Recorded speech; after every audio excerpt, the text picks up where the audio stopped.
All right, everybody that's listening, I am by myself right now. I have not connected everybody to the call. I'm just getting everything set up on the stream.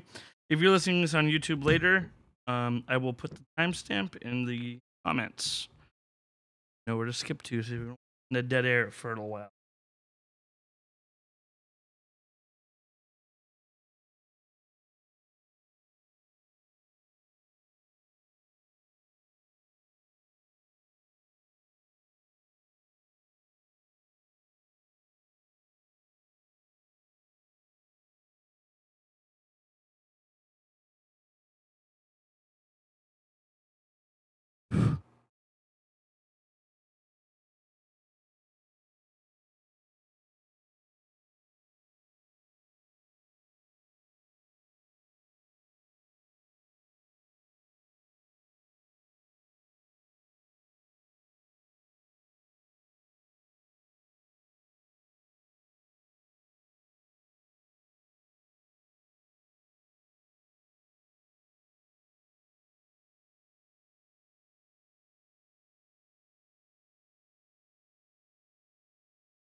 Hopefully this. Well, looks like you're gone, aren't you, Paul? You're not here anymore.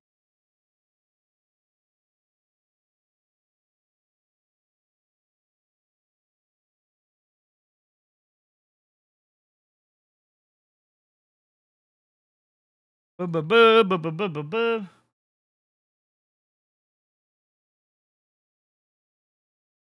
Oh, okay.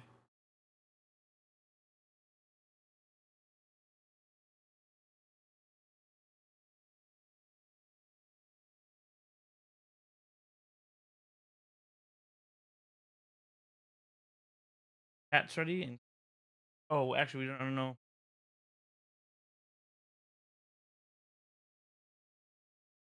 Okay, pan.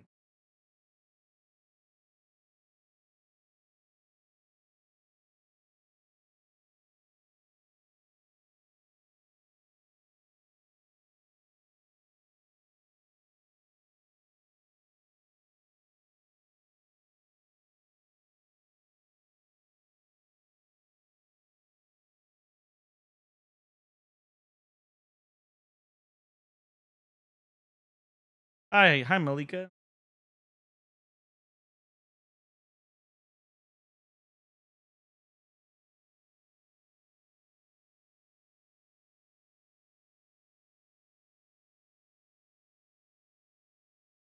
We are just trying to get everybody together. Live in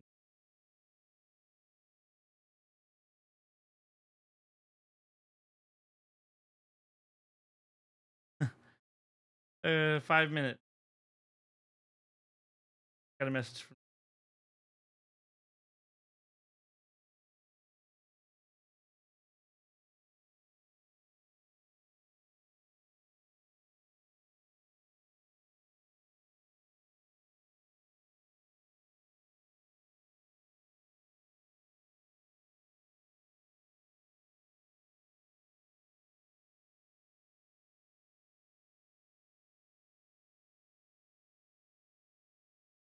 Yeah, we should have stuck with our 7 o'clock schedule that we had. Stuck with that. Guess I'll talk to you guys for a minute. Oh, you guys don't hear anything? Check. Oh, you don't hear anybody else because, or you don't hear anything because I'm not talking. I'm just getting everything set up.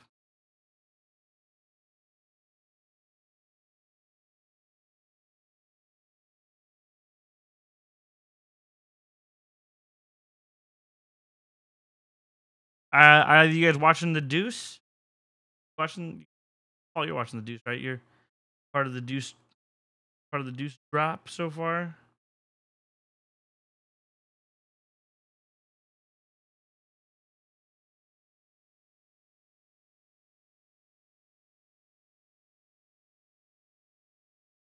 Yeah. Deuce on Sunday. It'll be exciting. That goes. I don't know. It's always nice doing a podcast with John. I don't. I don't have to be. I don't have to be super well researched because he's just naturally researched.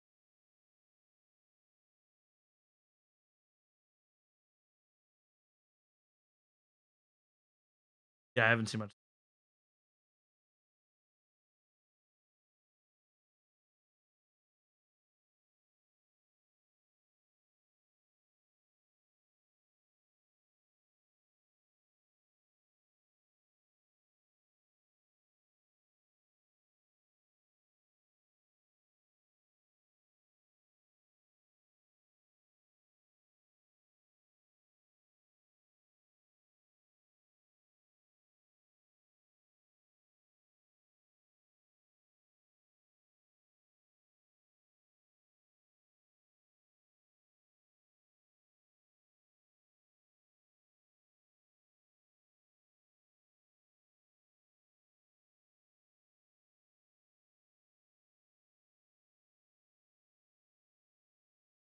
You should be watching 24 with it.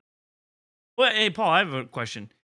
Do you listen to the spoiler section even though you haven't seen the movie?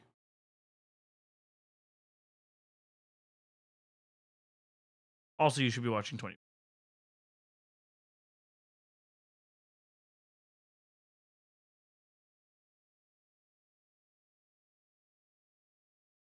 Usually, I would leave. I mean, honestly, you know how I am with spoilers. I wouldn't even listen to a review of something that I have. Like, I won't even look at the. If I can't avoid it, I'll avoid the Rotten Tomatoes score before I even see a movie. If I have to wait and see it in theater, which I have to do a lot now. I used to get to go to a lot of screenings, and I'm not as invited to screenings as I gotten less important.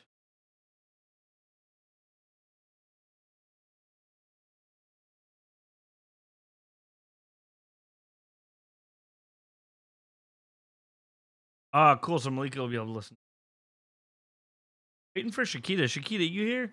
Where's Shakita? Where's Shakita at? I think she saw it.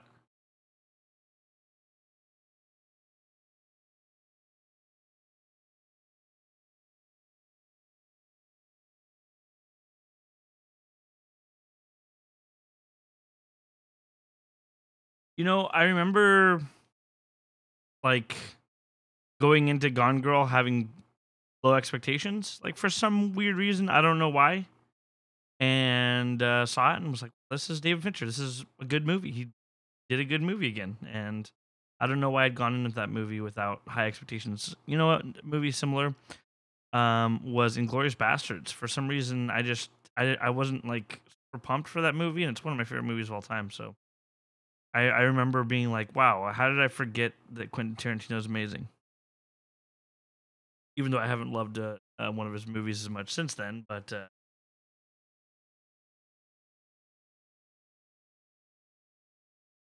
yeah, Tyler Perry was really good. You know who was really good too is Carrie Coon, even though she had a small. But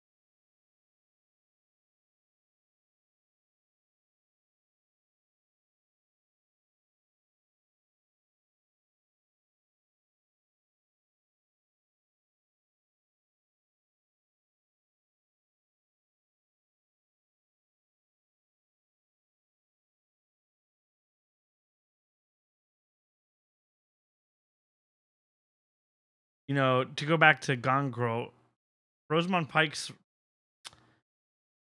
monologue that she has in there is so chilling. It still sticks with.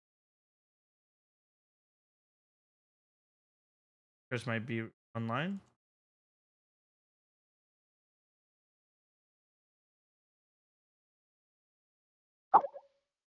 All right, looks like we're about to connect. Girl. Fortunately, let me fix my mic. Check.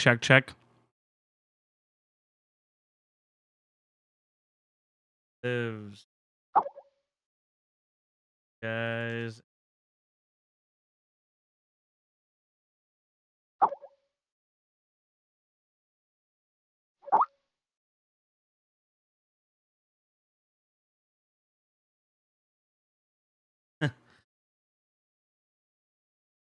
Stop, Mamba.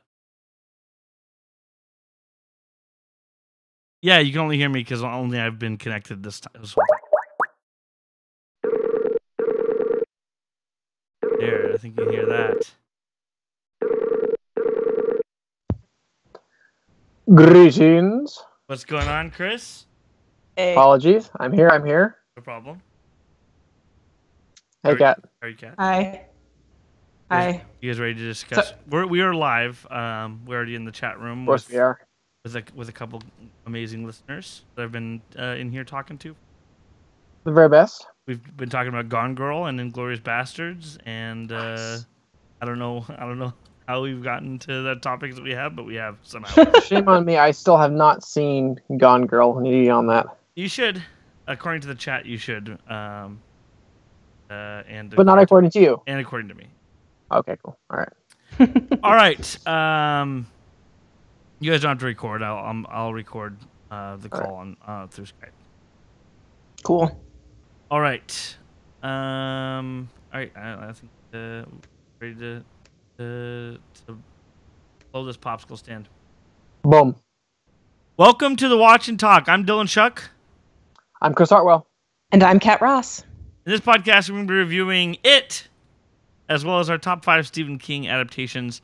You can hear all of our previous reviews at thewatchandtalk.com. Big shout out to our Patreon supporters. If you want to be a supporter of the show, you can go to patreon.com/thewatchandtalk. Big shout out to our premium supporters, Shakita, June, Endless Mike, and Kaka. And shout out to a monthly shout out to Ashley and Diane, like always. So, Chris, it's been a long time. Seriously, it's excellent to be back. It's been longer with Kat. This is true. But let's get real.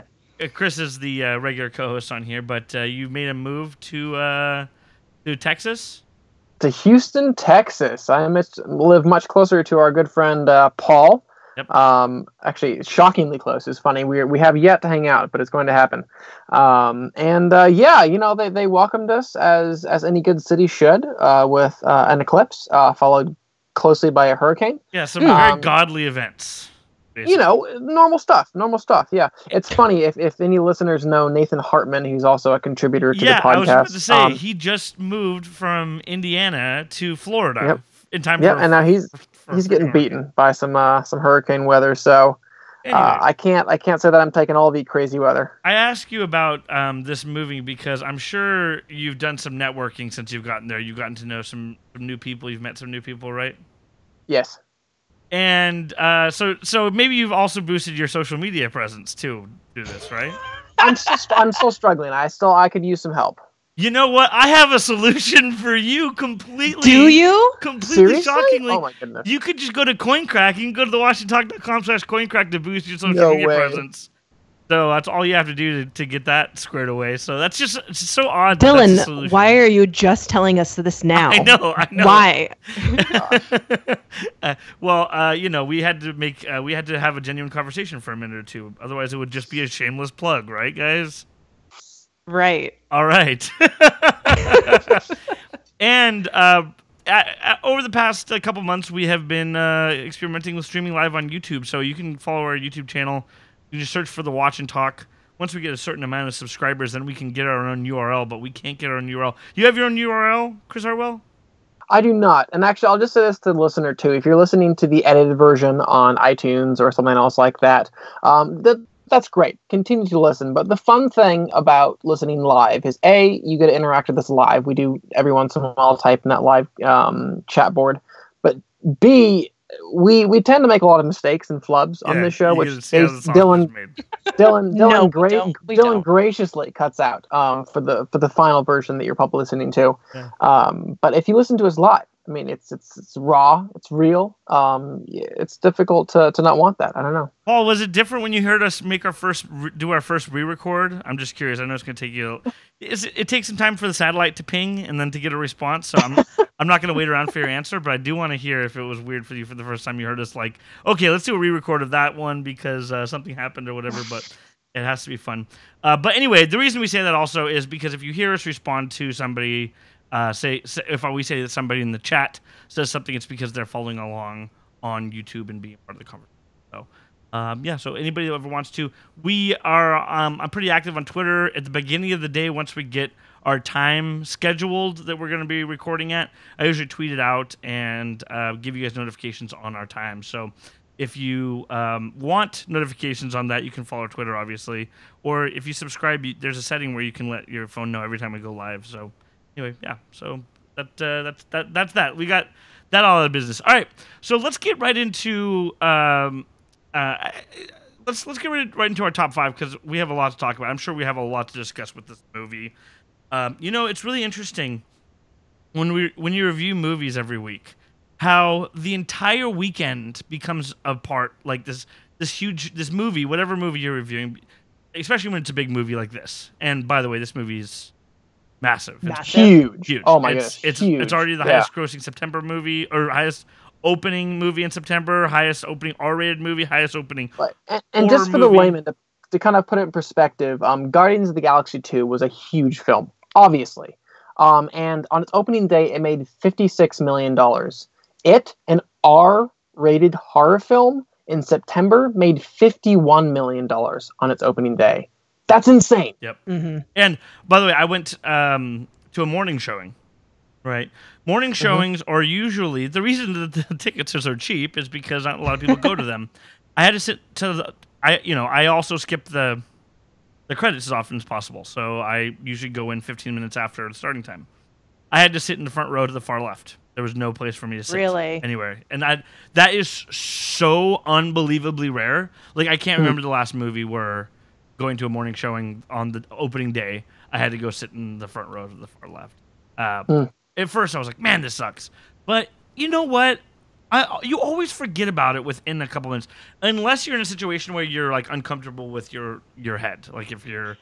That's what happened to me. I mean, I got stuck because there was no tickets available. It was just like front row, dead center, and my neck started hurting after a while because it was so close. Yeah, if your theater's designed terribly, then it can be a problem. But I don't know. I think AMC theaters are pretty good about making every seat wherever it is. You're still not completely uncomfortable. Maybe it's a headrest thing or something like that. Anyway, this is bad content.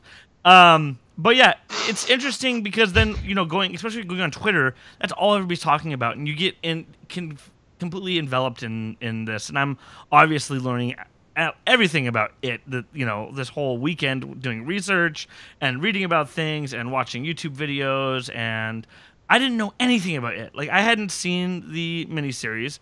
I was Dylan, you got to be more specific here. It what? Okay, that's the last time I'm making that joke. That's the only time it's going to happen, I promise. I texted somebody on Friday morning and said, do you want to go see It? And I capitalized the I in it. Did you want to go see It today at 11:30? And they respond, go see what? Did you mean to text us? Did you mean to text us to me? And I'm like, It, the movie, It. And then I was like talking to somebody about it, and I'm like, I think you have to say it in all caps. And they're like, yeah, either that or you have to do it in quotation marks. And I'm like, no, if you do quotation marks, then it sounds like you're talking about drugs. Like, that's what I feel like. Hey, you want to go see It today? Like, I feel like people would be like, yep, I got 40 on it. And, then what are you going to do when you have to let them down? You don't want to deal with it. But that goes out to our next sponsor, Cocaine. Go to thewatchandtalk.com/cocaine. And use the promo code Watch and Talk, and you get a great discount on that. Oh Lord! Anyway, now that we moved on, we've gotten our shameless plugs out of the way. We decided to do. Anyway, I just wanted to say it's interesting because I feel like I have it on the brain completely. I have Pennywise. I'll say Pennywise. I have Pennywise completely on the brain. I left them. Well, I guess I'll talk about my reaction to the movie afterward. But I'll say the thing I haven't been able to get out of my head. The movie, the universe. What I learned about the book, what I learned about the miniseries. Chris, I'm assuming you never saw the miniseries also and still have not. I did not. I've watched the first 15 minutes of the miniseries very recently. But it's funny. I feel like the miniseries, people of our generation, Dylan, I felt like it was a miniseries that your parents either stupidly and blindly were like, oh yeah, it's about a clown, show it to our kids. Or they knew better and just didn't. And my parents were kind of in the latter category, so I never watched it. I recently watched it the first 15 minutes, not because I was completely uninterested after the first 15 minutes. I just had to run off and do something else. Right. But it was funny to kind of start dipping my toe into that pond, and I'm actually eager to watch the rest of it. I watched some scenes of it on YouTube because I never saw it, and it's not because my mom said I couldn't watch it, because I didn't have a very active sifting through my content parent. But I'll say one thing. She didn't have to worry about horror movies for me, because for some reason horror movies as a kid, I just completely stayed away from them. And the idea of it was probably, I remember being a kid thinking that's the scariest possible movie I could watch. Right? Like that's the way I was. Interesting. Kat, you've been a long time horror fan. Did you ever have that? Were you ever afraid to watch horror movies, Kat, or have you always had nerves of steel? I wouldn't say I have nerves of steel. Like, I definitely was like running up the stairs, as I turned out the light down the bottom, like booking it up the stairs that, whatever would not grab my ankle or whatever. But I mean, it kind of started as like, oh, I'll watch these old horror movies. And then it kind of just slid into, well, it's fine. This is fine. At what age did you start watching horror movies? I remember seeing like a lot of old reruns, like black and white reruns, when I was like 6 or 7. So, I mean, I've been consuming content that's, I don't know. I don't think I started getting into horror movies until I was like 16, 17, 18. It's just, it was just, again, it was not something that anybody had to keep away from me. I just was like, no thanks. I had nightmares too. I had one of the movies that gave me the most nightmares that I can remember of all time is a random movie, but it's Event Horizon. Oh, yeah. That movie's freaky though. That movie scared. It's freaky in a psychological way. That movie scared the crap out of me. The scene of them speaking in Latin and the captain holding his own eyes in the ship log. I couldn't get that scene out. I had to come home and watch The Lion King. I had to sleep with the lights on that night. And I was like 12 at that age, so you could imagine that I was not. And it was last week, right? Last week. No, it's funny. Of all the things that scared me as a kid, which it always just kind of, it's funny to me, is those, they used to play them all the time, but all the old ghost story channels, or like the aliens and Bigfoot and all that, I would watch that and stay up to watch that and just get totally engrossed, and then be terrified of the idea that aliens were going to come through my window or whatever. That would scare me more than all of these horror movies ever would. So I don't know. What can you guys remember? Because so mine is Event Horizon. Can you guys think of the movie that you think in your life scared you the most? I also remember my experience watching Blair Witch and being completely like, I had to fast forward some scenes of Blair Witch when I watched that, and that came out when I was 14 or 15. And that really scared me. And that was kind of revolutionary to horror, because then this found footage thing kind of completely started because of that. And found footage really works for me, as long as it's not too awful, which, it's like it's a low bar. The Blair Witch Project, or what was it? I think the Blair Witch. Oh, the Blair Witch. No. What was the Blair Witch? Wasn't that the sequel that came out? Yeah, it was bad. The Blair Witch Project. It wasn't fantastic. As bad as Book of Shadows, the original sequel, which is like on The Room territory, right? Yeah, it's pretty bad. Or The Circle. But yeah, what can you? Sorry, I interrupted after I asked you guys what you think. I mean, I've told both of these stories on the Watch and Talk before, so I'll just briefly repeat them. But yes, with the Blair Witch Project specifically, I did not watch that until college. I watched it in class with the lights on, and it scared the living daylights out of me. In class with lights on, so that's how effective that film is. But the film that I remember just like completely scaring the bejesus out of me was actually the first horror film that I watched in theaters, which was 2002's The Ring, directed by Gore Verbinski. Yeah, I remember that. And I wasn't freaky for everybody. I was in no way allowed to really watch horror films, and it was kind of one of those ones that I was at a friend's house, and he's like, "Hey, dude, your parents would never know. Want to go watch The Ring?" And I'm like, "Oh yeah, totally, rebellion." And so there were a number of things that made it all the more scary. I got back to his place after watching the film, and his house had been recently constructed, and while being constructed, flies had infested the house. And if you've seen The Ring, flies is Yeah. one of the funny motifs, so that freaked me out. And then two, we tended to watch movies all night when I hung out at this guy's house. And watching a flickering television after watching that film was just the worst thing in the world. And You then saw top all that in the theater? yeah. Okay. And then to top it all off, too afraid to see that. I went home the next morning, and my mom was like, "I had this horrible nightmare last night that you fell into this deep dark hole and it was water down there and you couldn't get out." Like, what? You wouldn't do it. Like, it was the worst. So those are my kind of experiences with horror. Malika in the chat said American Werewolf in London when she was a kid. Yeah. Was the scariest experience. And Paul in the chat said the original Twin Peaks remembered that completely creeping him out.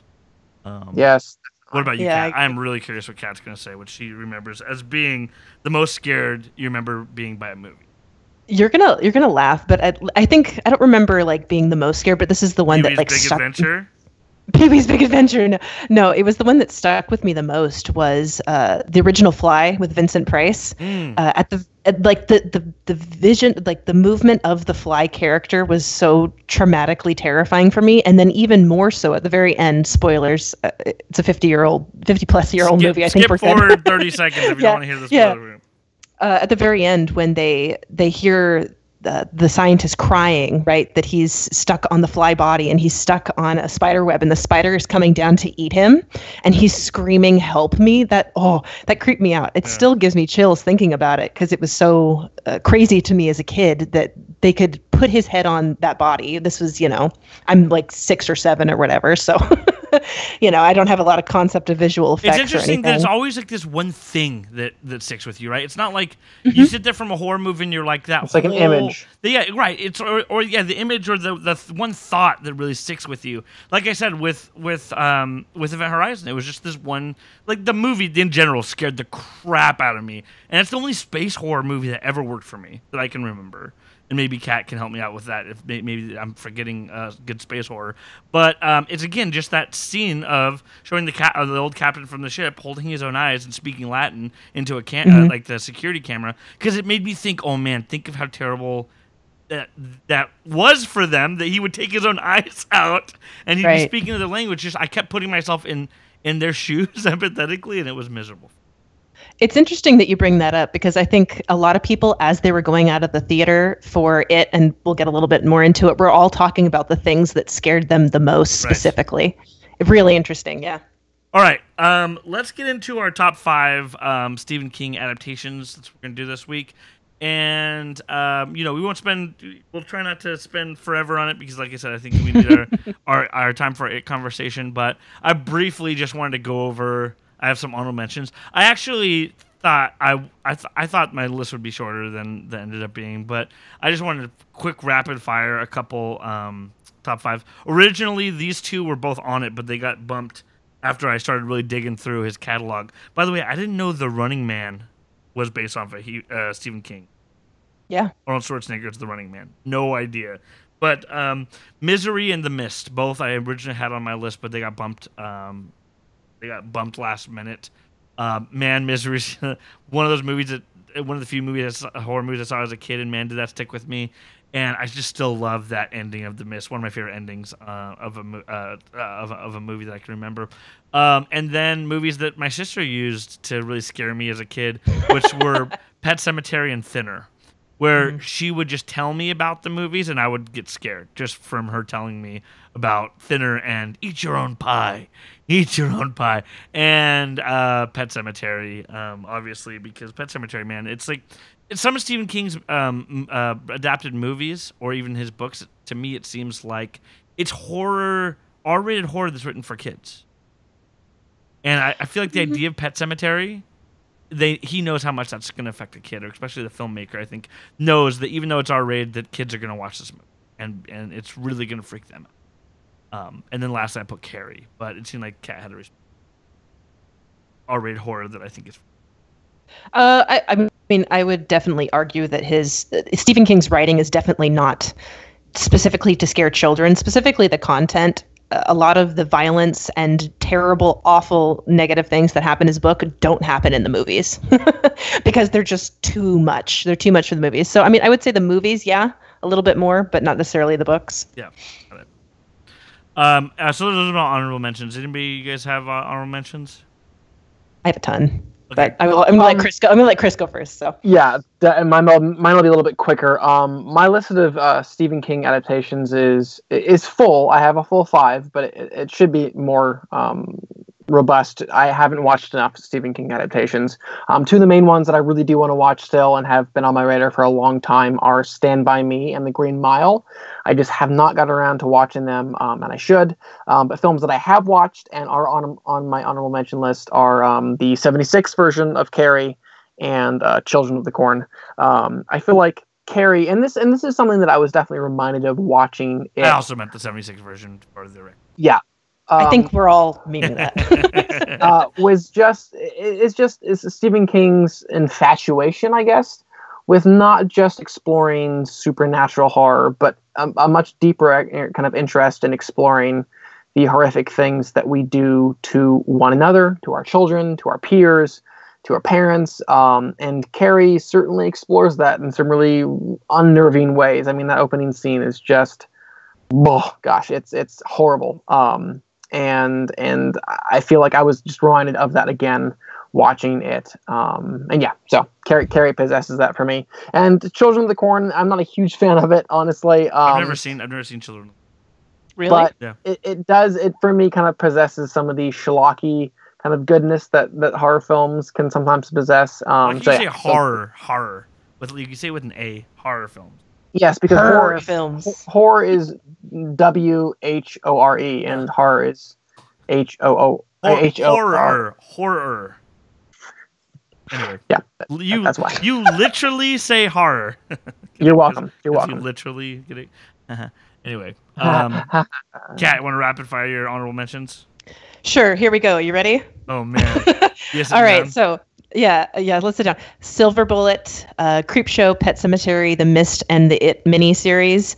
I put all those down there not because I don't like them. That's quite the opposite. I care for those a lot, all of them. I think I'm with you, Dan. The ending of The Mist is super underrated. Oh yeah. Super underrated. And I think all of those other ones have great bits. They're just not as good as they could have been because of limitations, right? And I think that some of the other films, I think some of the acting in the It miniseries bugs me, and that's nothing to do with Pennywise or Tim Curry. He is the show. He is that miniseries. But I just a lot of them. I think they missed on some important things that really could have made them just a little bit better. And I mean, these are just off my list, just barely. This was a really hard thing for me to do.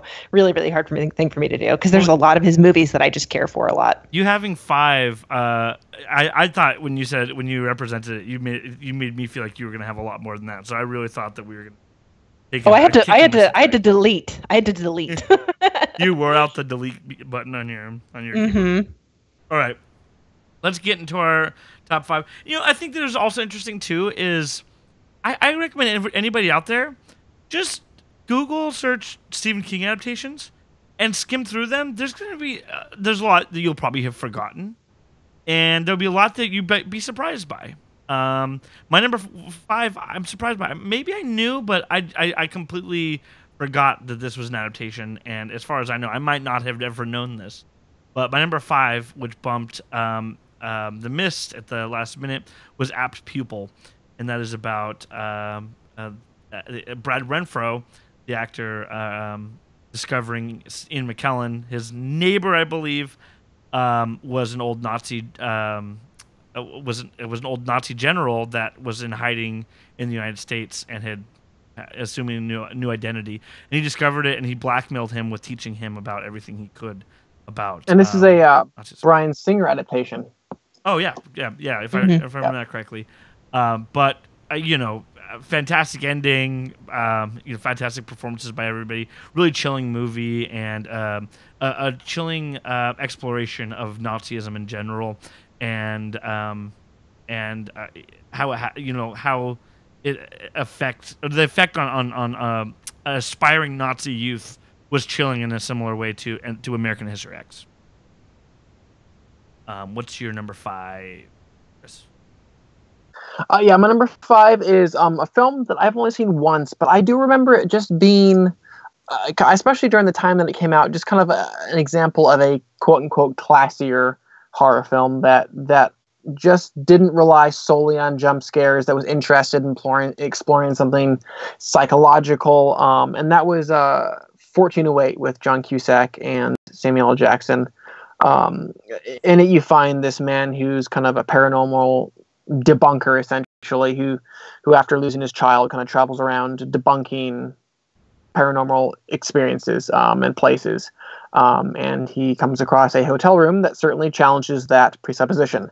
And just the twists and turns that it took, the way that it explored the supernatural, the way that it explored his doubt in relation to it, I found it to be solid. I would be curious to see what I feel about it now after a few years and just having seen it once. But from my recollection, anyways, I did enjoy it. Not a fan of that movie myself, but maybe I would like to hear. Fair enough. Yeah. Again, I would love to. I'd love to watch it again and have my opinion changed potentially. What about you, Kat? Are you a fan of 1408? I can't even remember watching it, so I don't have an opinion because I can't remember if I watched it or not, which I think kind of says something. Maybe him in his totally, supposed haunted hotel room and him having manifestations and him, yes. You know, it's interesting, but anyway, what's your number 5, Kat Ross? So my number 5, and I will say that definitely I tried to stick onto the more horror side of things. But that being said, if you are not human if you do not cry a little bit, at least a little bit, at Green Mile, right? It's a film that I think we've all seen 100 times. It's except for Chris. Except for Chris, evidently, which I guess you're not human then, right? I just miss. I'm definitely a little bit more alien. So.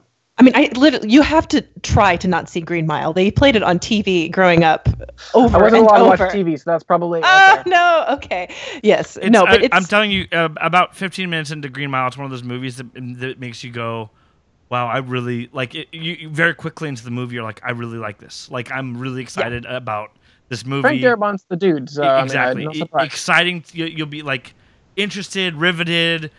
There's a lot of plot lines going on, a lot of stories, and it visits like from each to each. It goes on like it's like you're watching a riveting TV series. I have to say that it came out when I was 14 or 15, and I watched it at that age. And I just remember very quickly being like, I love this. I really love this movie, and got really sucked into it very quickly. I don't think you'll struggle to watch it, and it doesn't feel like as long as. No, it's definitely one of those movies too that you can get a room of completely different people who with different tastes and put it on, and everybody will like it, no matter what. Yep. It's just that good. Yep. So yeah, that's my number 5. Yeah, Chris, I don't know. I wish I had like a trump card. Well, I hate using that word now, but a card that I can like press and it goes pew pew pew pew, and then you have to watch it. I would press that for Green Mile, even though we've probably stumbled upon movies that I've wanted to press that on it before. Sure. And it's worked every once in a while. Yes, Paul, we're gonna enlist you to harass Chris on the Green Mile. Oh, good gracious! Number four for me, I think was mentioned by you in your honorable mentions. Oh no, I thought. Chris said he wanted to see this, but it's a movie that stuck with me. It's a movie I saw as a little kid, directed by Rob Reiner. That's Stand By Me. With a bunch of kids, it's interesting how Stephen King is able to write from the perspective of a child, or at least I'm sorry, I don't think I've ever actually read one of his books from start to finish. I'm not a huge writer, but it's come through in so many adaptations that it's impossible for it not to be part of his penmanship. But about a bunch of kids looking for a missing boy, and the seriousness of that, and I just remember it being even them, the kids being older than me when I originally had seen it, and it's just a movie that really stuck with me. I had originally. What's your number 4, Chris? Yeah, I'm definitely looking forward to seeing Stand By Me. I like that review. My number 4 is also a Frank Darabont film, and that is The Mist.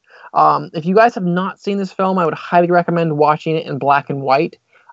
because what this film, I think anyways, attempts to be and to do is to be kind of a schlocky B 1950s film, monsters film.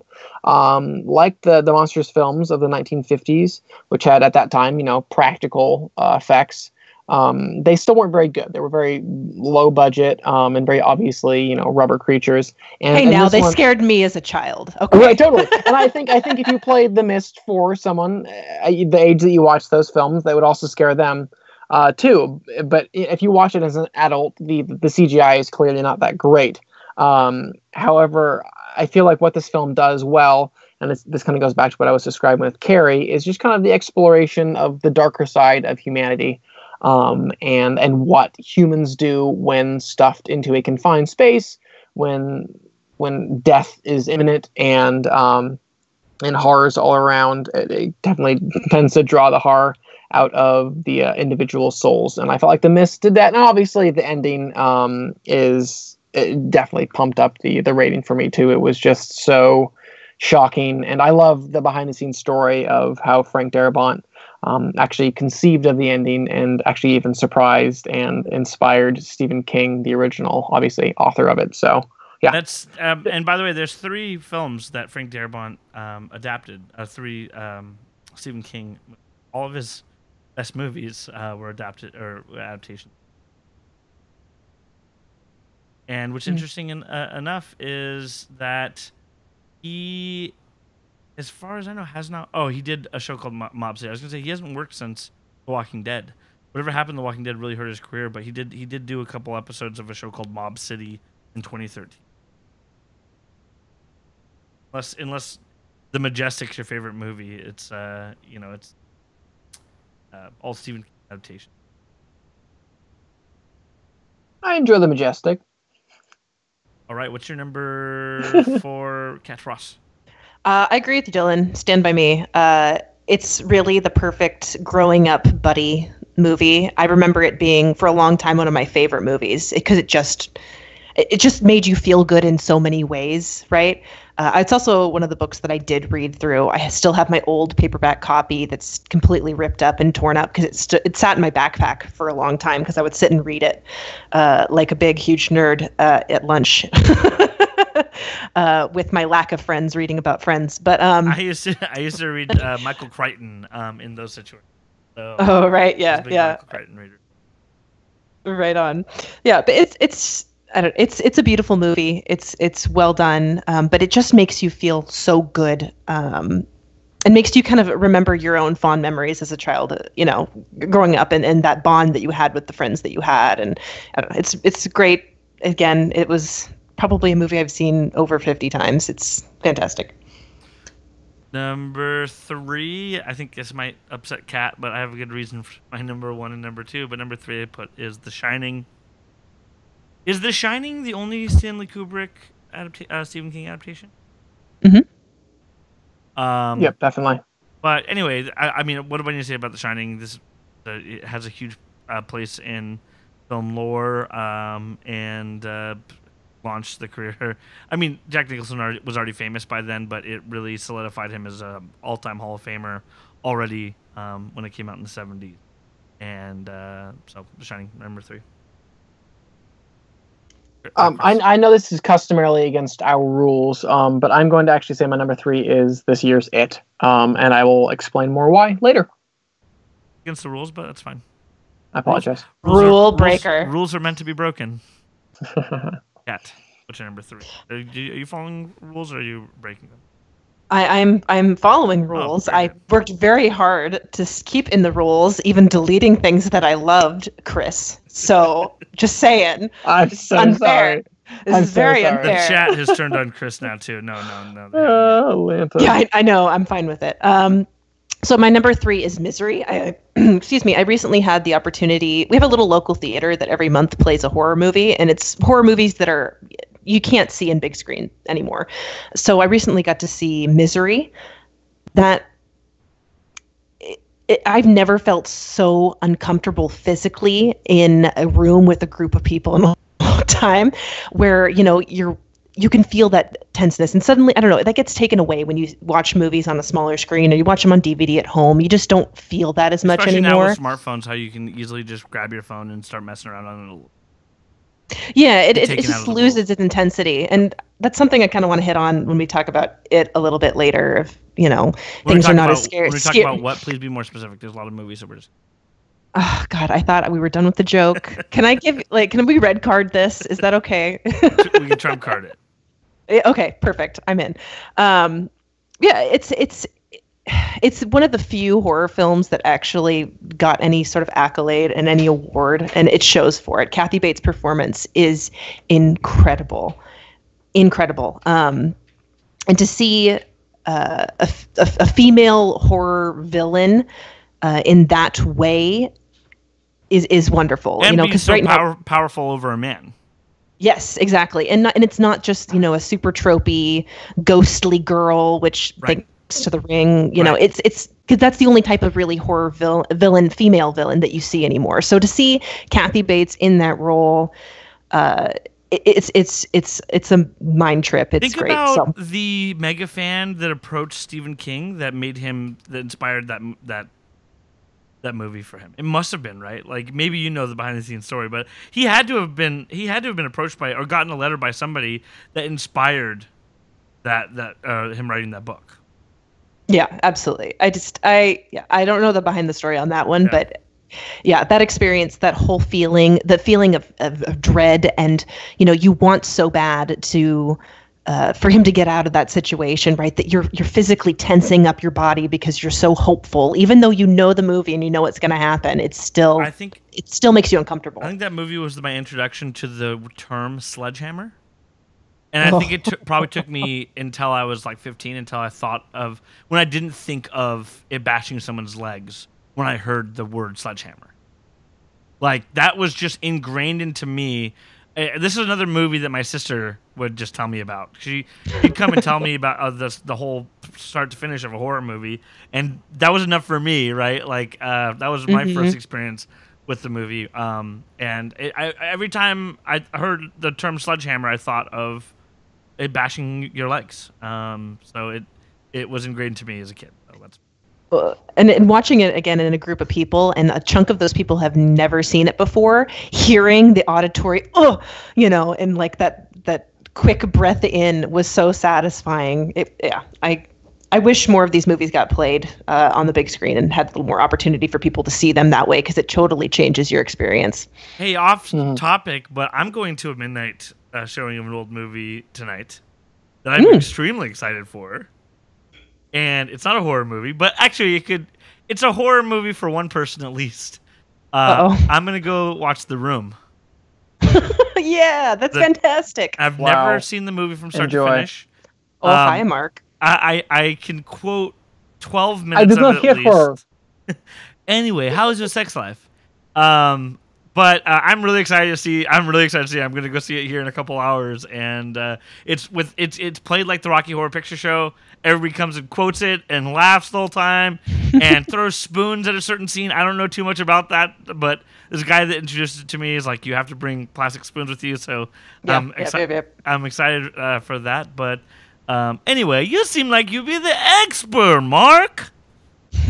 I'm excited for you, Dylan. I'm so freaking excited. I didn't hit her. You're my favorite customer. Hi, doggy. Keep the change. Anyway, I'm fed up with this world. My number 2. I'm sorry if you anybody that doesn't know the scenes from The Room really probably just had a miserable minute and a half right there. But hey, that's not the worst minute and a half somebody spent with me. What can I say? Am I right? All right, my number 2 is The Green Mile. I've already discussed this. One of my favorite movies of all time. I'd probably put it in my top 20 of all time, and it's number 2 on this list. So it's incredible. Like I said, from start to finish, it's incredible. And I'd be excited to discuss it with you, Chris, if you ever do get around to seeing it. And I do think that seems like Paul is going to be harassing you. It's one of those funny situations where my wife is much less into film than I am, and I'm certainly slowly changing that. But there are a few films out there that she's seen that I have not, and actually The Green Mile is one of them. So I definitely I feel shame, and I should definitely catch up. But my number 2 is actually Stanley Kubrick's The Shining. I have never read the original novel, and I know this is the one that Stephen King himself is not a huge fan of because it's so different to his novel. But I would contend that adaptations should only ever be concerned about one thing, which is making a good movie. And in this case, I think Stanley Kubrick made a darn fine movie, and so therefore I don't care how different it is from the original. I think it's outstanding. Obviously, Jack Nicholson's performance is wonderful. Malika in the chat pointed out also while giving her top 5, which is all movies that we've listed, that even though he hated Kubrick's adaptation, so they had actually commented on that too, which I didn't know. I didn't know that Stephen King had hated. Sorry, if you're listening, Steve. Oh, sorry, Steve-O. But yeah, for me, I mean, the film was phenomenal. I think Stanley Kubrick is a genius. He's one of my favorite filmmakers of all time. And just the way that he directs his performers, uses his camera, it is all extremely unnerving. And one of the things that I'll be bringing up a bit later when I talk about it, that he does so phenomenally is the slow, very deliberate build up to the payoff, and it's so worth it. I never once found myself impatient waiting for things to go horribly south in that film, and that is a master at work. How many directors could you say that their name becomes a verb, right? Where you'll say this movie is very Kubrickian. Yeah, sure. Like I said, I do that about Kubrick, and I do that with Spielberg. I think we could say that you can say that with Hitchcock. Not a ton of other directors you would say that. You would say that other than those 3. I feel like if there's anybody you guys can think of, I'd be interested. But I feel like you say it's Hitchcockian or it's Kubrickian or it's difficult to say it's Spielbergian, but it's Nolan-esque, perhaps. Nolan-esque. Nolan-esque. I like that. Yeah. And you're right. That was a good. Or maybe Fincher too, or Tarantino, maybe a little bit from time to time. But anyway, I digress. What is your number 2, Kat Ross? Mine's Carrie. Our number 1. Oh.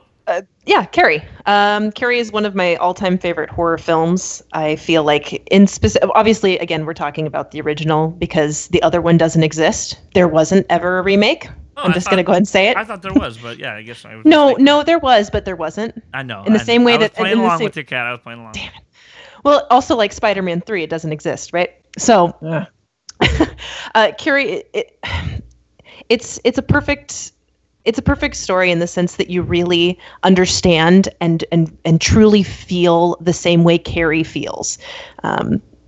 We can kind of get lost in empathetic. It's like empathetic pornography. Yeah, it kind of in a way is. I mean, you understand, and at no point do you ever feel like Carrie is the bad guy in the film, even though in a way it was kind of marketed as that, this scary psychopath, can manipulate things with her mind girl. You think that she would be the villain in the story when that's quite the opposite. Somebody that has these terrifying supernatural powers is quite the opposite. The story hits a little close to home, so that's always kind of nice and kind of freaks me out a little bit. But if you look at the cinematography in this film, it did a lot of things that just weren't really common and were often extremely disorienting to the viewer for a good reason, right? One of the most famous shots that you can think of really is when Carrie and the guy that she went to prom with are dancing and the camera's spinning around them. And it does this for quite a long time to the point where you as a viewer get really, really ill, and the fact that you're actually feeling physically ill at the same time that Carrie's having these feelings of kind of falling for this guy and feeling truly happy, and you're feeling ill as a viewer is incredible that can be done. Again, this is another film that I got to see again on the big screen, and oh wow, yeah, you can hear again that audience just really verbalize their empathy for her, right? And of course cower in fear from her absolutely god-awful crazy mom, and just how crazy it can really get. So that's my number 2. Shocked that my number one, and what I'm assuming is going to be Chris's number one. Well, it has to be his number one. I'm surprised that it's not even on your list. Which is The Shawshank Redemption. I have a reason for this, but I will let you do your thing first. There's plenty of people out there that would put The Shawshank Redemption in the conversation as one of the best movies of all time, or the best movie of all time. I'm constantly seeing the conversation. It was obviously the best picture. Oh no, did it lose? Did it lose that year? I thought it was best picture. I don't know. Now I'm forgetting. Anyway, IMDb has it rated as it's the top movie on its top 250 of all time. It's rated above The Godfather and The Godfather Part 2. And actually, surprisingly enough, number 4 is The Dark Knight. Anyway, also, I must say that The Shawshank Redemption and The Green Mile both feel like they're the same movie. Chris, for the record. Yeah, I've heard that. They feel like they exist in the same universe. They have the same feeling, same director, similar source material. Sure. So anyway, the Shawshank Redemption is my number one. I'm assuming that's surprise. Shawshank Redemption is also my number one. I really like this film a lot. It's one of those films that passed the really difficult gauntlet of being just praised beyond belief to me before seeing it. Super overhyped. Everyone was like, it's the best film ever. And oftentimes that doesn't fare so well for me. The film doesn't fare so well after I've kind of experienced that sort of praise. And this film still held up even after that. And it's just extremely well told. I think Frank Darabont does an outstanding job with the screenplay as well as the direction of the actors. And the actors themselves are just phenomenal, from Morgan Freeman to Tim Robbins. And I just like hopeful stories. And this story, even though it's definitely, they really do need to pass through a lot to get to that hope. Ultimately, does possess a lot of hope. So I appreciate that. It lost Best Picture famously. That I just blanked on for a second, but famously lost to Forrest Gump. And I think that's why a lot of people are bitter toward Forrest Gump. But Pulp Fiction also came out that year too. It was a very good year for film. I think that's a year maybe we need to rank. Actually, we might have ranked that, Chris. I think we have done that. Have we? Okay. Anyway. Kat, I know what your number one is because you already spoiled it for me earlier. But instead of rather than talking about your number one, which you're welcome to do, I'm kind of curious why Shawshank Redemption is. So I feel like we've talked about The Shining enough. I've actually talked about The Shining more than I think I have out loud to anybody else. So I think we're good with that. I think we got it. But it's not on my list. And because I have this problem where if anything becomes too... it's this very hipster problem, but if it becomes too popular, I start not liking it more and more. Like I still haven't seen. It's not. Here's because same thing happens to me, but it's because the pendulum goes past you, so you're no longer at the side of hyping it up to people. You're on the side of bringing it back to where you feel the gravity is on it, which doesn't mean you don't like it, but it puts you in a position of arguing against it, and that happens with me all the time. Anybody who listens to this podcast hears me do that often. Right. Sure. And I like the movie. Don't get me wrong. I think it's a great movie. I think it's close to one of the best movies, no doubt. It's just not the kind of story that I want to see. Like a lot of my movies definitely end in a more negative way. Those are the kind of movies that I generally like more. So don't get me wrong. I cried during the movie. I'm a human. I did like it. It's just not a story that I care for as much as these other ones. All right. So, Chris, you forgive her for that? I think everybody kind of forgives her in the chat. I accept it. I totally understand. And for me, I mean, I definitely disliked films for the same reason. Titanic for a long time, I just would not watch because everyone loved it. So, well, also, I get remember it. When Titanic came out, we were like, Leonardo DiCaprio was this big heartthrob. So, like, teenage boys were like, get this out of here. Like, all the girls like it. It's weird. Even though I saw it in the theater and freaking cried, I still came out and like, too tough for this or whatever. But anyway, wiping away your tears. Yeah, I was like, stupid onions I was cutting in the theater. Lame. Let's go do something cool. Anyway, Let's now skip along and discuss this featured review, which is the film It. We are going to do a non-spoiler review at the beginning, but I really don't want to spend too long. I guess we will spend some time on it because I have a lot of non-spoiler notes. But we're basically going to talk about the basic premise of it and discuss things you've seen in the trailer without discussing spoilers that include spoilers from the miniseries. Actually, when we go to the spoiler section, I think there's the one that's most familiar with it.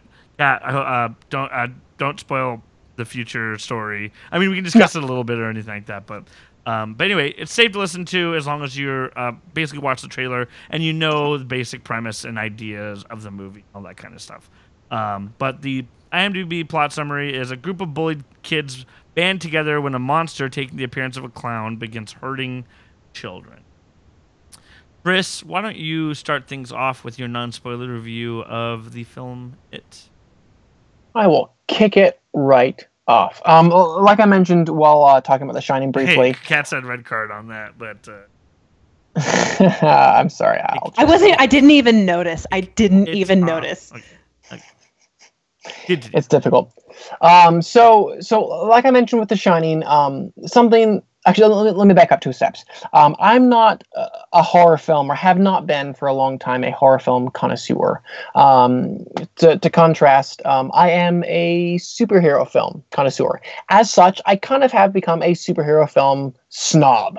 I will oftentimes walk out of a film that is in the superhero genre and go, well, I've seen that before, and they just repeated that little kind of moment, and they reused that thing from a different film, and yawn. And that's never been the case for the longest time with horror films, because I just didn't watch enough of them. But because of people like Bill and Chuck and things like The Watch and Talk, I have watched a lot more horror films. And it's funny, I had the very first ever experience of being a horror film snob whilst watching this film. You're welcome. Welcome to the club. So it was funny because, like I mentioned, with something like The Shining, a standard trope, if you will, of horror films is the build-up sequences. It's the sequence where the character slowly descends the stairs, and we get a close-up of the step, and the next step, and his hand on the railing, and the creak of the stairs themselves, and then the slow pullback of the wide shot of revealing the cellar, and there's nothing there, and then you cut back to the close. We have these tropes. And I'll say this about It. Unfortunately, this film does that a lot, and in my opinion anyways, there's nothing new being brought to the table in those specific build-up sequences. They were, for me, almost yawn-worthy. And I'm someone who gets very easily affected by horror films, so the fact that I was not scared during that says something, I think anyways. But, and this is the big huge but here, what this film I thought did quite well was when it revealed its adversary, this demonic clown, it worked. It worked quite well. It's funny to compare it even to some of the best in the horror film genre, be it Jaws, be it Alien, where they have these rubber puppets, these animatronic animals that they need to conceal in shadow. And so if you ever get too close of a look of them, you start to go, oh, that doesn't look very scary. And in this case, they boldly decided, we're going to show this demonic clown in full. We're not going to hide in shadows for the entire running time, and only reveal it at the 11th hour. And I personally found that it was quite creepy. And it was interesting being with a big, full, packed theater and hearing this and feeling this sort of shift of, there's the first sequence, which we've all seen in the trailer, where the younger brother sees Pennywise in the sewers. And there's kind of this titter of laughter that runs the theater of, is this stupid and cheesy, or is this actually creepy? And I don't think the audience knew at that point. But as the film continued, and the more times that we actually saw him in full, the more that the audience just began to realize, oh yeah, this is stinking creepy. And when Bill and Ben and Beverly and Richie, etc., all had their individual experiences with the clown, it just increasingly got creepier. And I think that's really impressive, because oftentimes when you reveal your villain, it can become quite unscary, because what you are personally scared by has now become very specific on screen, and it's difficult to sometimes relate to that. And I thought it worked quite well. And I thought what else worked quite well, and I've mentioned this with other Stephen King adaptations, was just the comparing and contrasting of the horrific and horrible things that these boys did to one another and the other boys did to them. And just seeing the evil and fear that drives us humans as much as some demonic clown. And obviously that's that's straight from Stephen King's writing. That's nothing that I can praise too specifically for the screenwriters or the director on this, but nonetheless it was there, and it was, I thought, compelling and interesting. And I will say that I would say maybe half the young actors really did impress me, and I enjoyed. As far as things that didn't work, again, the build-up sequences for me were like, no, okay, whatever. I felt too, and I think this is partially from more recently watching a film like The Glass Castle with young actors that were just phenomenal, that didn't feel like actors in any way, shape, or form. They felt like real humans. Or even something like Stranger Things. I think oftentimes did a better job of capturing the feeling of genuine youth, whereas I felt like these are young professional actors that are really good, but they feel like actors to me. And I thought that kind of detracted from it a little bit too. And I think the final thing that didn't quite rock it for me was just, I could feel that this was an 1,100-page book. Even as it was part one, even as it's only half the book, I could still feel the filmmakers straining against that and trying to fit all the pertinent information in that they needed. Not that anything was ever left mysterious. Like, yes, they told me why Ben was interested in being Mr. Nerdy and researching towns, but I never felt it. I never believed it. They just didn't have enough time for all of these individual characters to really establish why they were who they were. And even like the torturing, bullying, horrific high schooler boy, I can't remember his name now. Bowers, thank you. Who only you had a visual guide. I literally have that up right now, by the way. That's actually really handy. Thank you. He looks very different in his picture. Okay, yeah, good point. But yes, I appreciated the fact that there were some interesting visual comparisons between him and Pennywise. But nonetheless, there was just, and I got two. There was one specific scene that really spelled out why he was the way he was. But again, just not enough time for me to feel it. I'm with you and believe it. Because it told us, hey, this is why he is. But I was like, okay, but he's taking it way beyond like the bullying in this. And sorry to interject, as I always am. No, please. But the bullying's not even bullying. It's like attempted murder. Yeah, and that's very important. And I'm going to be the douchebag who's like, well, in the book, but like. That's one of the problems that the miniseries had, was that the bully was never really actually scary. In the book, he's freaking horrifying, like actual psychopath. And so I think that was well done in the movie to show just how crazy this kid is. He's literally. Yeah, and the thing is like I got that. Like I got that he's a psychopath, but for me, and I haven't read the book, but for me, I needed just a bit more to like feel that and understand that in some semblance of reality. Yeah, because right now it felt like he was constructed as this unnerving obstacle, but not one that was believable to me. He was presented as a regular bully, and then it wasn't until about 70, like while he was still being presented as a regular bully, he had his other regular bullies with him. And so it seemed like regular 80s bullies, and all of a sudden they were doing stuff that I was like, how could you get away with this and not be going to Folsom Prison? Like, yeah, and I could see like the attempt to temper that with having certain of the cutaways, the reactions to the other bullies going, whoa, dude, this is a bit too far. But nonetheless, for me, it wasn't quite enough to make me feel and believe that, and I kind of felt that throughout. And also, then real quick to respond to that, also to respond to myself. Because I do have complaints, and I do have responses to my own complaints. There is something to be said about the adults in this from front to back, start to finish. So there's plenty to be said. Secondly, also the important thing about the adults that we see and the bullies that we see is in a certain scene, a certain situation where they go and confront Pennywise in a certain context. I'm sitting there and I took a note. I'm like, I don't get why they're going in and doing this necessarily. Yeah. But then I also think, hey, everything else in their lives are scarier. Right? This is almost less scary. And I think that message could have been hit home a little more if I don't know, if I felt more afraid. But I think the movie did a good enough job of portraying that. I don't know. Can I say, like, they actually helped that more. They did some changes from the book to give them more reason, like you're asking. Yeah. So they actually did try to do that, because it does seem like, why are they still doing this? Like, what was the point, right? So they did make some changes from the book to help the audience understand why they want to keep going with this. Right. Anyway, Chris, continue. No, totally, and actually that was kind of my final point. It was just one of when it came to the why the characters continued to pursue certain things, there was an element of it feeling just a bit not thinly drawn, but thinly explained and thinly felt. So yeah, when it was all said and done, there was a lot about this film that I really appreciated. And this is coming from a guy that doesn't like horror films. I'm honestly glad that it made $51 million its opening day on a budget of $35 million, because we're guaranteed a sequel. And this film deserves its part two. It would be a real darn shame if it didn't get its part two, and I'm glad that it's going to get it.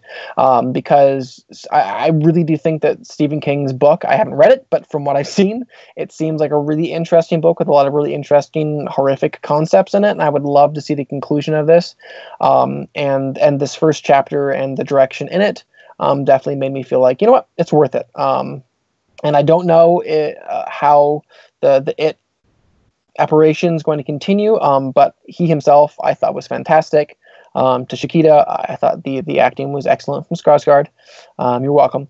Yeah, for all these reasons, I'm going to give the film a nice solid B. All right. So normally I go last, but I kind of want to go second because Cool. Kat is the expert here, and you seem like you'd be the expert, Mark. So I think Can we keep doing this? Yes. I'm okay with this. I wish I had- I'm really fine. I wish I had a soundboard of that would be so perfect to have just timey wise soundboard ready.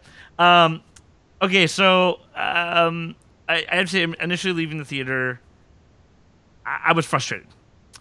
And a lot of it I will talk about in the spoiler section, but for the most part, I will say this: their greatest defense, and I'll discuss why in spoilers, but the greatest defense that they have against Pennywise is sticking together. And in the final act, there's two separate characters that, without it being a big scene of chaos, they just, and knowing that their only defense against a flesh-eating clown that will eat the flesh off of their body is if they stick with their friends in a very horrific area, they separate. Mm-hmm. A classic Dylan Shuck. Great. No, right. And Yeah. and I walked Classic out. Scooby-Doo. I walked out and I tweeted about it, and you know, I wasn't like it took me out, right, and it made me roll my eyes in the theater, and it left me going, ugh, I really wish that it hadn't happened. And you know, to the credit of great friend of the show, Courtney Howard, immediately started tweeting back in responses to what I had to say. And the main thing that it's important to do with seeing this movie, and that it was important for me to remember to do, is not think like you not try to assess the actions of a child through the mind of an adult. So that's a fair enough argument. That's a fair enough response to my case. But then again, I think that's underestimating a 12-year-old boy. That if it was me as a 12-year-old boy, I would be sticking with my friends. You would have to. There would be a lot of such. You'd have to pry me to get 18 inches away from one of my friends if I was down in the sewers hunting basically a psychotic clown. And I guess you could probably respond to that to me about this in spoilers, because I probably said too much. But you know, so that was kind of an issue for me. That being said, the longer I went past watching the movie, the more it's grown on me, and the more I've grown to like it, and the more I've studied it and read about it and learned about the universe and learned about Pennywise, and it's just gone up and up and up and up in my head. And there's plenty of movies that I've come out of and I'm like, I really like that. And then it started pitter-pattering down before I even went to review it. So I'm on an upward trajectory with the movie in general. I do have to say this movie completely rips off Stranger Things. That's just a joke. Stranger Things rips off these type of movies. So I said that on Twitter. Boy, did I start getting jumped on. I had to respond to it. This is a joke. I was joking, everybody. It's funny you mention that because there's actually a hilariously kind of valid point in there, but we'll get to that in a minute. Actually, one of the child actors is actually from Stranger Things. Funny enough, too. I didn't realize it because he wears these thick glasses, so I didn't realize it until after the movie. It hadn't registered with me. You literally didn't figure out. It's the same problem that Superman has. He puts the glasses on. It's Clark Kent. Don't know who he is. It's so obvious to me that they was the same actor. But and okay, then that brings me to the great line from the movie. You look like Clark Kent. Well, you look like Lois Lane. Great line in the movie, right? Everybody, a great electric scene. You'll know what I'm talking about after you see the movie. Anyway, I said on Twitter after I got out of it, if the movie ended after the first 5 minutes, it would have been my favorite film of the year. Yeah, I think the opening scene sets the tone for the film so perfectly. I actually said "holy crap" out loud in the theater, and I covered my hands over my face. Pennywise, I think, is so much better than Tim Curry's Pennywise. And you're going to get some hate mail. You're going to get some hate mail. And this is not to shit on Tim Curry's. Tim Curry, I love Tim Curry. You know, as a kid, he was an actor that was in so many of my movies I love so much. Randomly, I was a huge fan of Congo. He was the villain of that. And you don't even know, like, I wrote a script. Hilarious. I wrote a script to Congo too. Like as a kid, like a 10, 11-year-old kid, I wrote. Can we start a petition for you to release that? Because I would love to read it. Like I said, I was a big Michael Crichton person. So anyway, and they're different portrayals, right? So it's not fair to even compare them. But I have to say that there's certain things about him, right? The way he's sitting there talking to a child, and you can see him salivating. Mm-hmm. Like he's salivating at a child, and how one of his eyes wanders. So insanely creepy. Apparently, they plan to do that with CG until Bill Skarsgård said he could do it naturally. Yeah. Freaking impressive. And the director said, "You just saved us $100,000 just by being able to do that." He's actually Chris Hartwell. He's actually doing that with his eye. That's. Something's wrong with him. I actually watched a couple interviews of him afterwards. I'm like, oh yeah, he totally has this. It's not a lazy eye, but it's a slightly astigmatism, and being able to control that's really stinking impressive. Yeah, and he's able to separate the movements of his eyes, and everybody can kind of do it, but it was very impressive how he's able to. He can really do it. How he's able to control it too, and you can see that the Pennywise is just getting hypnotized at the idea of capturing the kid, right?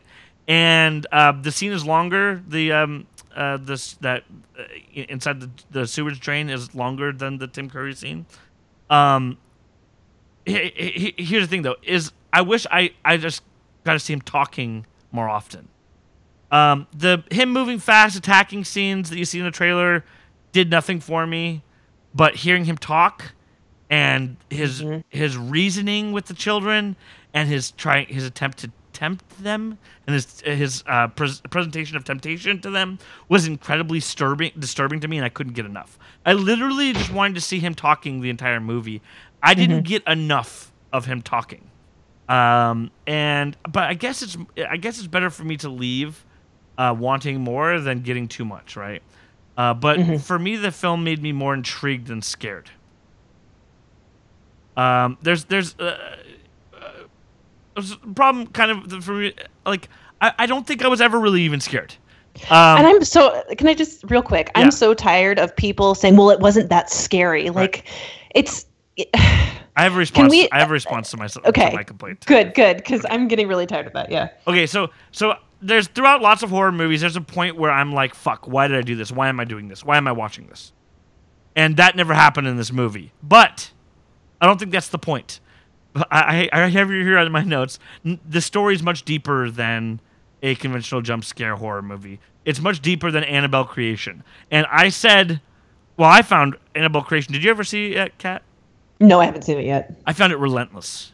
Where Uh-oh. you know when you have a horror movie where you are watching it and you're like you have a scary tense scene, then you have some downtime, and then a scary tense scene you have some downtime. There's a part of that movie where there's no downtime. It's just tense, right? But that's not what this movie's going for. This is going to a much more mythological story. This is a much deeper story that it was giving. And it again, I was more intrigued than scared. And I guess it's better. I think that I'm more interested in Pennywise as a character leaving this film. Because it's not cheap, right? There's not many jump scares. There's absolutely zero false jump scares. And it's not cheap. It's not cheap horror. It's genuinely creepy, and it's not a jump around. It's not like squirm around in your seat scary. Do you guys agree with me on that? 100%. Okay. 100%. Oh, absolutely. The theater was loving the humor, but most of it was look at the bad words these kids can say. The theater was rolling at everything every time a kid said a bad word, which was most of the movie. But this was realistic. This is the way I talked at 12 years old with my friends. The your mom jokes Definitely. really worked for me. That's really in the book too. Like even in the first couple scenes in the book, that's exactly what it is. It's kids laughing at saying naughty words, right. and that's repeated here, and it's nice. The audience was really rolling. For me, it wasn't making me roll around. There's a couple other things. There was a continuing New Kids on the Block joke that was going on throughout the movie, and then there was a presentation of a New Kids on the Block poster. That was the best laugh. Yeah, it was really oddly presented. It was almost like it was presented the same way if it was something horrific. It was shown the same way, like with these quick edits and these zoom ins on it. And if it was something horrific, it would be presenting it the same way, but it presented it in a funny way. So it was really interesting the way they presented that, and I really enjoyed it. It felt like it fit the movie in the fact that that's how it would have edited something scary. But again, I wanted more of seeing Pennywise talking. I really want more of that, and which makes me excited for a sequel. I left this movie wanting to. If initially, again, I don't know how I feel about this. Had a chance to sleep on it. Now I really want to see it again. I probably will go back and see it again in the theater, which is a good thing. Especially that I walked away conflicted, and it's gotten better for me. That being said, you guys will both, I'm sure, disagree with me. I like Clown better. I hate you so much, Dylan. Wait, you like what better? Clown. Oh, Clown better. Get out of here, Dylan. Stop it. I think that Clown had more guts than this movie had. Okay, sure, and Dylan. So for Dylan. that does not make it a better film, Dylan. Sure enough. But it affected me, obviously. Can I just red card your whole life, please? I know I'm the only person in the world that freaking loves Clown like so much. But the horrific imagery for Clown, the opening sequence of this movie, Clown was the entire movie, and my favorite part was the opening sequence. You understand? Fair enough. I mean, not fair, but okay. There's also a sequence in Clown where he's rationalizing with somebody to try to, tempt them to come to him also. And so I guess that's what just interests me is just seeing this. Especially when you see the little bit of drool, that's the scene, right? When I'm saying the scene in Event Horizon that stuck with me, I can't get seeing that dribbling of his mouth, and he doesn't wipe it away. He doesn't care. Like, he's not a human, right? So he's not interested. He's not like, oh, oops, here I am drooling over here. And the child also doesn't pick up on it because the child's a child, right? The child doesn't pick up on the eye wandering. And I do have to say the glowing eyes is a continuous motif. And I guess that's part of the entity that he is that I've kind of learned when reading about it and all that kind of stuff. So I guess I hope Kat actually can kind of elaborate that when we spoilers. But anyway, that being said, it sounds like I'm arguing from a different side of the pendulum, but I'm at the same place that Chris is. I give it a solid B also. And I can't wait to see the movie again. Right on. I'm going to start out saying I loved You're terrible. First off, no. No, I loved this film so much.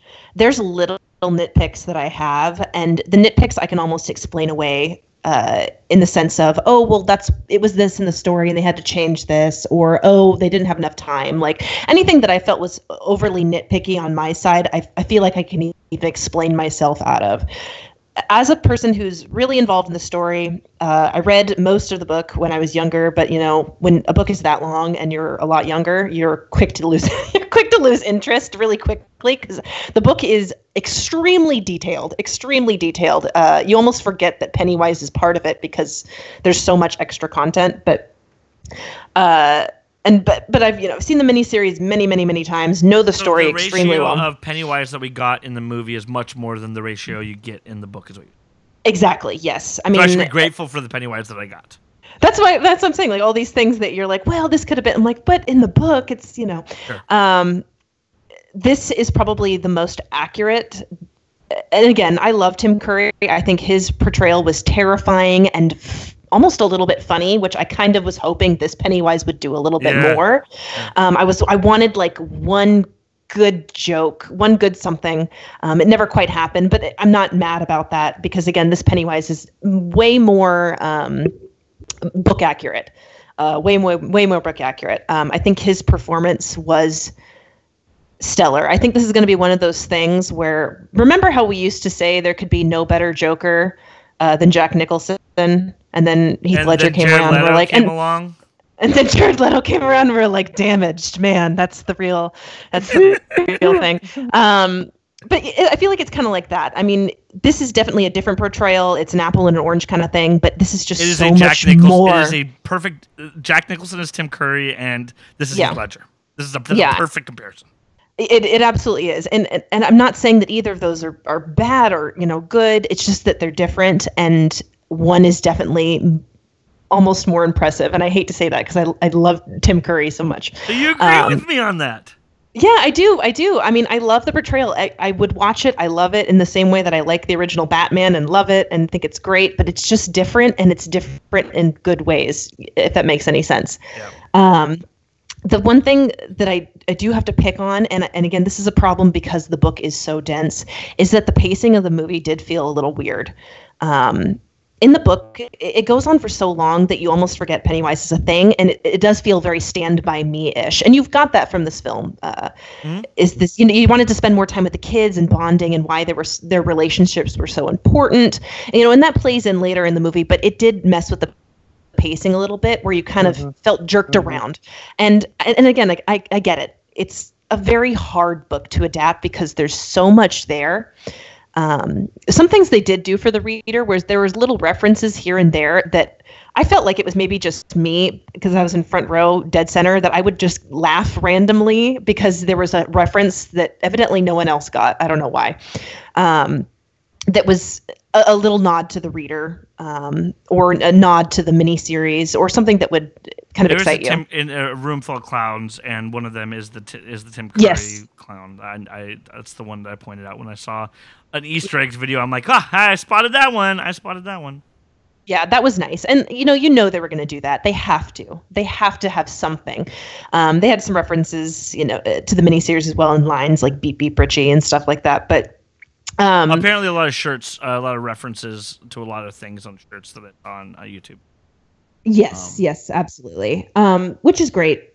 I like that kind of stuff. But the one thing that irritated me, and I know everybody else liked this, which makes me feel bad for not liking it, is in the book, Richie is not as big of a character. It's really more about Bill, and a little bit more about Mike. And Richie, because he's famous because of Stranger Things and because he's very charismatic, you want to put him on screen more. And I get it.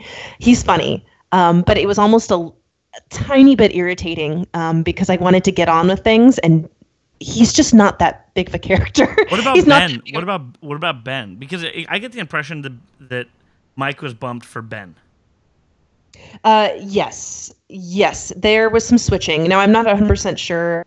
Again, I only read a little bit, and then I'm going through the audiobook right now, which I've been listening to in the shower like an idiot. I don't know. I've been creeping myself out. But yeah, there's some switching there. And think of them, at least you're not like listening to the audiobook of Psycho or something like that in the shower. Yeah, well, it's still creepy because you're just like, what am I doing to myself? Why do I do this? But yeah, there's some switching. I feel like Mike's character gets a little lost because in the book, Mike is more of the historian, researcher guy, and I don't know why that got swapped. I'm not 100% understanding that, but I kind of get it, I guess. I can see the We'll talk more about the individual characters and research. Sure. Yeah, and some things were switched that, again, is irritating to the reader. And there was a big plot point that got switched that helped the audience understand why the kids are continuing to do stuff. But, I mean, overall, I think this was a great film. I think it was scary. The jump scares weren't just, this quick, like, that was scary, and then move on to something else. They stayed. And that was so effective to the audience that it didn't go away. That it made it more upsetting to me. There was points where I was legitimately creeped out, and you can feel that stomach tension of this is really uncomfortable. And it was uncomfortable in the points that weren't typical horror film stuff that's real life horror too. Felt extremely uncomfortable, especially involving Beverly.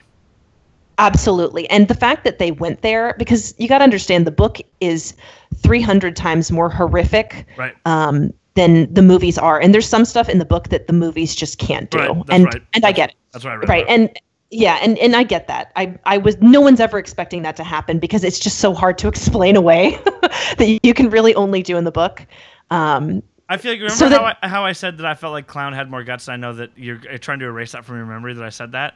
But I feel like some of the gutsiest parts of this movie were involving Beverly and her sexuality. Yes. Definitely. So I felt like that had guts to show, and boy, that could have been mishandled and felt distasteful and felt objective and objectifying. Sorry, not objective.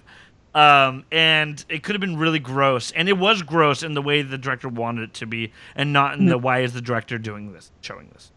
Yeah, and that's the kind of bit you have to like tiptoe around and be very careful about. So I understand. So they had to kind of replace that and fill that in and add more where it was necessary. So I understand that. I didn't find any trouble with the kid actors at all. I adored every one of them. I didn't think any of one of them were weaker because I kind of can see where they're going with it, if that makes any sense. I understand what they're going to look like as adults. So every bit of decision or how they delivered the line made sense to me. I must say that I didn't have a problem with any of the actors.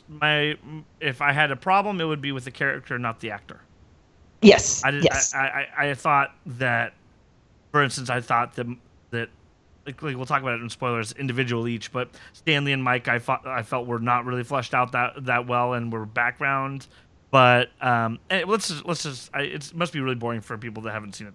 Let's talk about individual characters. Sure, right. But yeah, so I mean, overall, I think this is one of my favorite horror films. It was just so well done. I was excited. I probably freaked people out. I was smiling at weird stuff that it was exciting because it was happening, and I couldn't believe that they were doing it. Because the miniseries really stayed away from a lot of that stuff because it's TV. Yes. and it's a really hard story to adapt without really terrifying everybody and getting censored. So the fact that they did the things that they could do and they looked good. Most of the effects looked so good. I was so impressed. I gave this film an A. I would love to see it again. I cannot wait to see it again and again and again. I almost wish it was out on Blu-ray right now. Anyway, let's switch over to spoilers so we can talk freely about things. Where can people follow you on the internet, Chris? Definitely. You guys can find me on Twitter as well as on YouTube. Simply search Chris Hartwell, or on YouTube, The Heartbeat, Heart spelled Hart. What about you, Kat Ross? Where can people follow you? You can follow my yearly tweets at LZRKAT. That's at LZRKAT. And whenever American Gods comes back, we'll be doing that kind of stuff. You can follow the American Gods Twitter, American G Watch. Is that correct? G-Watch. Right? Yes, that is. Yes. At American G Watch. You get it. It's Twitter. People get it. But yeah. Yes, Kat does the American Gods podcast with me, and Paul gave a shout out to that because so Paul gave a shout out to. For me, you can follow me at Schuckster. That's SCHUCKSTER. We just launched a podcast for The Deuce, the new show on HBO, and I'm doing that with friend of the show Gina Mortalo and John Booker, and that is called The Deuce Drop. Forgive me for the title, but there was nothing we could do about making poop puns with the title. Don't forgive him. He does not deserve it. What could we have done? The Deuce Cast, the Deuce Watch, the Deuce Show. No matter what we do, so we embraced it, and you got to embrace it. Yeah, you got to embrace the Deuce. And you can check that out at the Deuce Drop, or just go to deucedrop.com. And it's extremely in depth. John Booker, man, he is a different. He's a different kind of animal with the same kind of beast. What the hell does that mean, Kobe Bryant? Anyway, somebody got that reference. Anyway, for the show, you can follow us at The Watch and Talk. Instagram. At The Watch and Talk. And email us, thewatchandtalk@gmail.com. Go to our website, thewatchandtalk.com, or our Facebook at facebook.com/thewatchandtalk. Next week, we're going to be reviewing Mother, the new Darren Aronofsky film. So I'm looking forward to that. I know nothing about it, so I'm excited about it. And without further ado, let's switch to spoilers. Okay, so one thing I want to break down is each. Okay, this is what I gathered from the film, and I want to bounce this off Chris and Kat about what each person's greatest fear was, because obviously Pennywise exploited each person's fear the best he can to try to lure them to him as much as possible. Bill, who I think is easily considered the main character of the movie, right? His was grief, and the grief of his younger brother, and the guilt because he feels responsible because the kid was chasing the boat that he made him. Fair enough. Do we agree on that?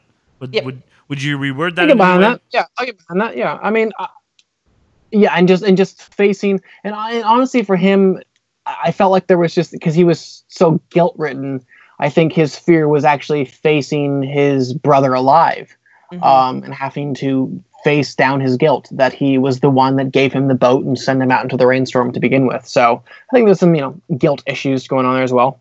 Okay, so Ben is his own loneliness. Is his biggest fear, and kind of also his interest in history. I think he finds, while he is extremely interested in it, he finds a lot of scariness in it, but it still intrigues him. That's the best I could come up with. Any better wording for that? I mean, he saw the headless kid from back in the day, so yeah, I think that's the history part of it.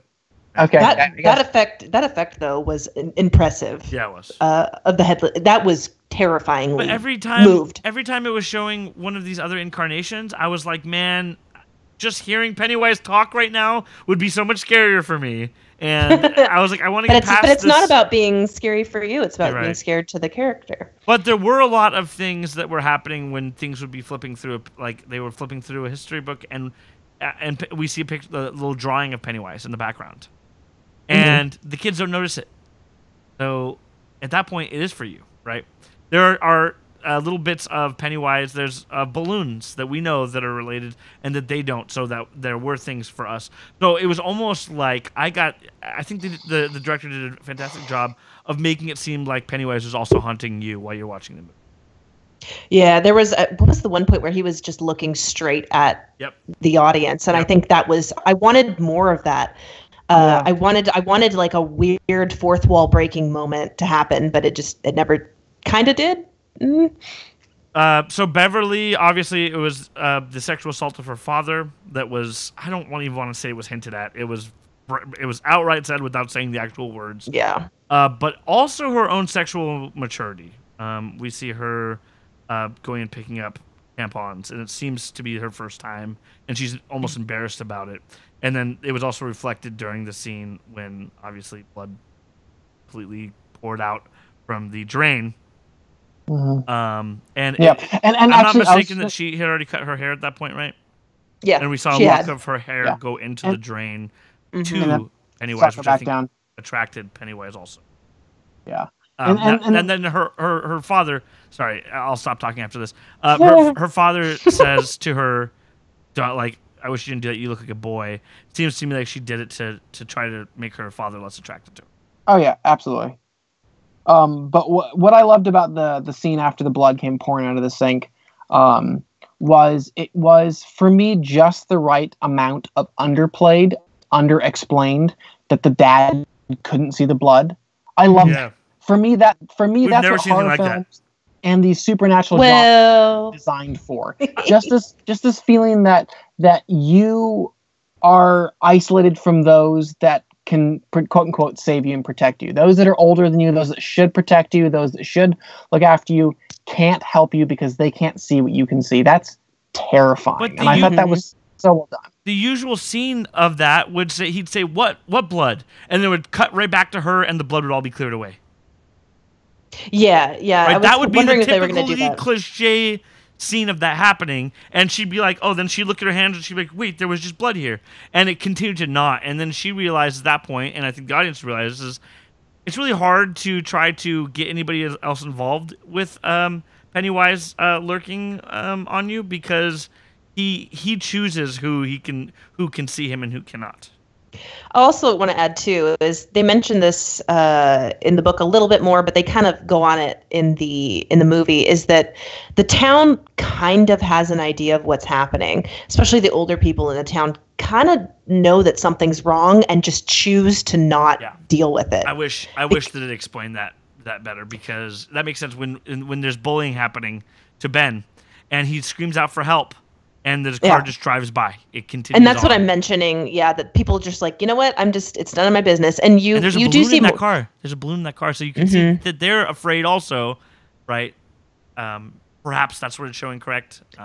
Yeah, and again, that is talked a little bit more about it in part 2, if we're going to refer to it as part 2. Yeah. In the book, it jumps back and forth between ages, right? Like there's not they're young and then they're old. It just jumps back and forth. But what about the miniseries? Does it have the first? Is it done like this? The first part as kids and the second part as adults, or does it jump? Yeah, a little bit. No. Yeah. Well, I thought from the first 15 minutes I watched, I felt like it started when they were older, then flashed back to when they were younger. That's what I mean by a little bit. It's kind of it goes back and forth, but it is more linear than the book is. Like literally in the book, he'll be saying a sentence and then it'll go into this long tangent, and then he'll finish the end of the sentence after the tangent. Like it's pretty intense how it jumps around. So, and you definitely have the sense too from like someone like Eddie's mom, that it was more than just her being overbearing and protective. Like she knew that something evil lurked outside, and that's what she's seen. Making a lot of sense to me now that protecting her son from. So I could be wrong, but that's what I got the sense that makes sense. That she was trying to keep him afraid, to keep him safe, because she was a kid in this town at once too, and knew about it. There's a lot of things that make more sense after explaining them to me, and I'm on the fence on whether or not I think the film did an effective job of conveying information or wanted to create a conversation. And I don't blame you at all for feeling that way, because it's a really hard thing to balance. Right. You know, you don't want to over-explain things. I don't want my hand held, but I don't want to. I don't want to feel like I'm missing something. And also, you have a real split crowd here. You have a bunch of people who are super in the know, and then you have people who just know it's a scary clown movie. Right. So, I mean, how do you balance that? So to continue on, each of the kids, Richie, his fear is clowns. That's exactly what he said. But Which it's funny it's funny because he's the jokester of the group. Mm-hmm. Like his delivery of the line, actually probably one of my favorite jokes the whole time, was he hadn't seen anything yet, and everybody else had, and he said, "Can only virgins see this stuff?" That was really funny. But yeah, his fear was clowns. I was like, as far as we know, his only fear. We don't really get much background on him at all. Other than that. Yeah, and that's one of the changes from the books, is that he does have his own thing, but it's not, it's different, and it can be different things, but it's not necessarily just clowns. Mike's his parents obviously dying in a fire, and he probably, like Bill, feels a little responsible. Mm-hmm. I feel weird calling him Bill, because Bill is it would never be something you'd call an adult. Call him Billy. Did they call him Billy in the movie? I don't remember. No, not that I know of. I think it's Bill for the most part. Do you remember anything, Chris? Kid called Bill. I don't remember him being called anything besides Bill. Yeah. Or William or Willie or something. Anyway, so Eddie is obviously is a hypochondriac. He's a hypochondriac. He's afraid of germs at all points, and he figures out that the thing that's been haunting him is he immediately refers to him as a leper, or somebody with leprosy. And then Stanley, who is the least fleshed out character of all of them. His that's for a reason. rabbi father's disappointment, and somehow that's embodied by the picture of the lady that he's creeped out at in the attic. It's kind of weird. And then if I want to include Bowers, the bully, obviously his father's beating is, while we can go his bullying is beyond normal bullying, his father's bullying of him is obviously beyond regular, as he takes a gun out and shoots at the ground around him, and we see how that, who we've seen be such a vicious bully, how that broke him immediately is his father messing. He was about to shoot a cat. Yeah, he's a true psychopath. Yeah. I mean, actually terrifying. And again, that's why I appreciated this so much versus the miniseries, is that, there's reason that they're freaking running away from him and terrified. He's literally a psychopath. Yeah, I feel like too long we just thought he was a regular bully, and I was just like, all right, this bullying's a little over the top. And then before you know it, once he murders his own father, and he's being controlled by Pennywise himself. Now, I'm kind of confused as to why Pennywise doesn't seem to want him. He wants to get him to get the other kids, but maybe I just misunderstood. So from what I gathered, also the book kind of explains this better. It refers to him scaring children as "quote unquote" salting the meat. Yes, and also, I mean, Pennywise himself is scared of these kids kind of figuring it out, right? And so he's got to do anything he can, right? And he also hates to get rid of them. He also hates them. Like, he hates kids. Like, but he prefers children. While he can get adults, he prefers children because they're easier to scare. Right, and of course, what kind of form are you going to take if you want to scare children or attract children, right? From what I gathered from my research, is that he can take, obviously we know from the movie he can take many forms, but he just kind of settled with the clown. Okay, so really jaw-dropping moment is when he ripped the little kid, seeing a little kid that little's arm being ripped off, and then the hand extending, growing to grab the kid, because it looked like, the kid was out of range. The kid was about to walk away, but then all of a sudden the hand grows and grabs him and pulls him back. And me going, oh my God. I just love the scene and him talking about the I can't get it out of my head of him talking about the circus and go the popcorn pop pop pop pop pop pop pop, and he kind of gets carried away with it with the kid, and the kid starts laughing with him, and then all of a sudden he just snaps out of the laughing, and then that's when you see his eye kind of moving around. Like, I loved it. I wish I could. Looking at YouTube clips, they showed little bits from that scene, but not the full scene from start to finish.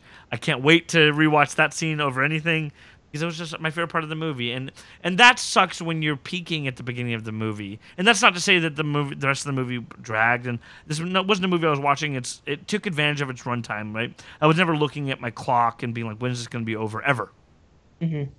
And that's a good thing, always, because I do that. I see a lot of movies in the theater. I do that a lot. I do really look at the time a lot. Not to disturb anybody. It's not like I pull out my phone during the theater, but I kind of glance and see what time it is. Yeah, I did. The tone was set at the beginning that I just felt like I just wish that we got to see him just talking to the kids a little more, because that was just brilliance, and his performance in that was just excellent. Oh, incredible. And it's a longer scene, too, than the miniseries version, which was also iconic and terrifying. But you got a little bit more, which was really exciting. Some of the words he was saying were from the book. Brooklyn accent in the original, and this accent makes more sense. He'd be this vile little creature. Sorry to interrupt. No, that's all I had. Okay, so them deciding to go into the house after Pennywise did not make a ton of sense to me, but I do, upon reflection, understand that the film was showing that none of them had lives that weren't scary outside of it. They were being terrorized by bullies. They were part of what they called themselves as the loser clubs. A lot of them were being assaulted by their parents.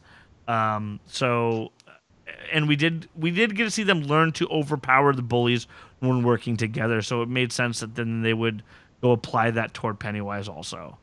So I get all that. It's a lot of it didn't work, but I thought through a lot of it and became more comfortable with it.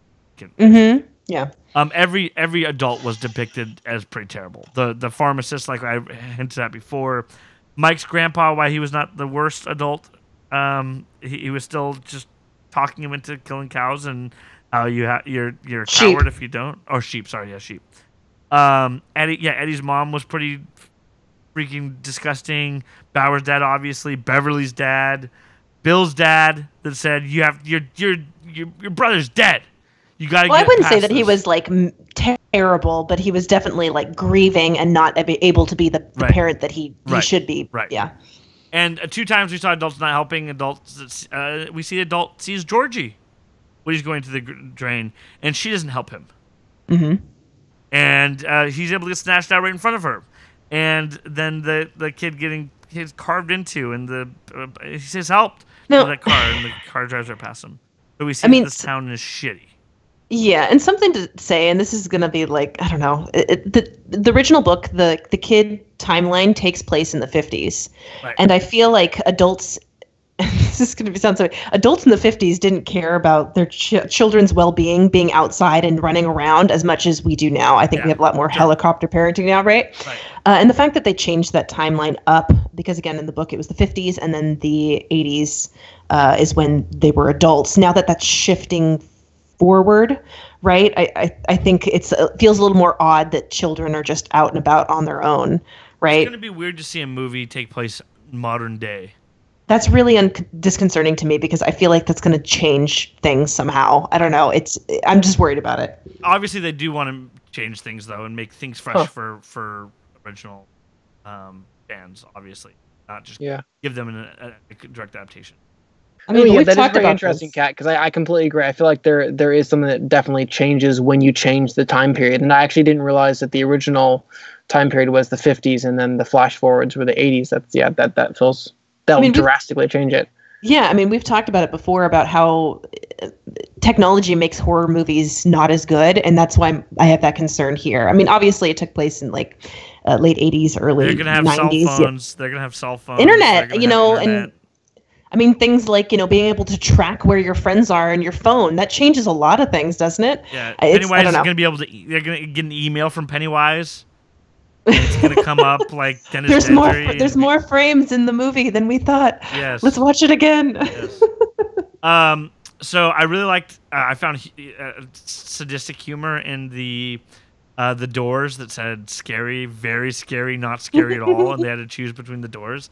Very interesting. I found that very interesting. And they went to the not scary at all, and it was scary. And then they were like, all right, we got to face our fears. And they went into the very scary door, which is where they needed to go, actually.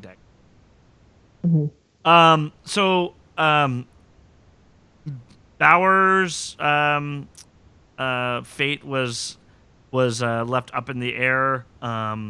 But apparently he plays a part in the adult story in the book and in the miniseries. So I suppose he might not be dead from falling down that well, but I would have preferred clarification because it didn't give clarification. But, all I can say is that he is incredibly important to the story. Okay, so I'm if knowing that, he survived. Assuming he survived, right? You're assuming it too, right, Kat? Well, I mean. What, really? I had no idea. Spoiler for me. They could change it. They could change it. That would be a massive plot change. That wouldn't be like a minor plot change. That would be a massive plot change. Just saying. Also, the scene of finally accepting his brother's death. It's because he referred to the boat as a she. That's how he knew it wasn't his brother, right? That's what he said, right? I think he kind of knew coming in, honestly. Yeah. I mean, because he's been screwed with this whole time. Right. And, and every time he sees his brother, it turns out it was just Pennywise. I mean, if you're still falling for it at that point. But then he was at a place where all the kids were. So at that point, he could have been him. But he said something like, you called it a she. Like, you would call it a she. So he said something like that, and I didn't get the exact line, but he called him out the second he started interacting with him. He said, hey, you just said something that you wouldn't normally have said. Maybe that's more of an audience thing. Like, that's for the audience to make sure they get it. Yeah. Or just pointing out Pennywise's flaws, like, you're not even that good at terrifying me because you get it wrong. I don't know. It could be a couple things. It's hard to say. I agree that wasn't very clear. No Country for Old Men made it seem like you didn't need to put cartridges in the cattle head, the little cattle brain thing or whatever, but just needed cartridges. And there's a scene where Mike's saying, "It's not loaded, it's not loaded," and that was really, really interesting to put that in there. Him firing upon Pennywise when it was not loaded, but then it did seem to affect Pennywise still. For me, what that told me was the fact that it wasn't a physical apparatus that killed him. It was the belief. It was the belief that this would do it. Yeah, that makes sense. Clap to bring him back. Believe, clap. I love Richie's little monologue when Pennywise tells them you can go back to your lives. That's one of the best dialogue sequences from Pennywise, other than the opening sequences, when he's sitting there saying you can go back to your lives and just leave me with me and I'll go away for 27 years and you guys can be far, far away. And then I love when Richie makes his little monologue. He's like, I hate you for making me come down here, I hate you for doing this, and I hate now that I have to beat the shit out of this fucked up clown, or whatever he said. I love that was actually really a great applause moment for the movie, which I think is good for a film, and especially in crowds for a scene. Yeah, I had a very responsive crowd, and it was a lot of fun to watch with them. Right. Also, I have some questions now. You may raise your hand when you're ready. Okay, so Ben kissing Beverly snapped her out of her trance, and it's because they had this connection from the poem that he wrote, the love triangle. Oh, I'm sorry, he wrote a love letter earlier, and him revealing that was from her and kissing her snapped her out of it. I don't understand. There's a lot going on there, and this is where they're trying to cover for things that they've changed from the book. So Beverly never gets kidnapped in the book. Like, that doesn't happen. So they did that to help explain why the kids would keep coming back, right? That's a pretty good reason to get somebody to go back down. Of course, they got to get their seventh friend, right? It's very important to them. But also, like, in the book, there's a lot about innocence and loss of innocence in a very specific, graphic way. She was more sexual with the boys in the book, correct?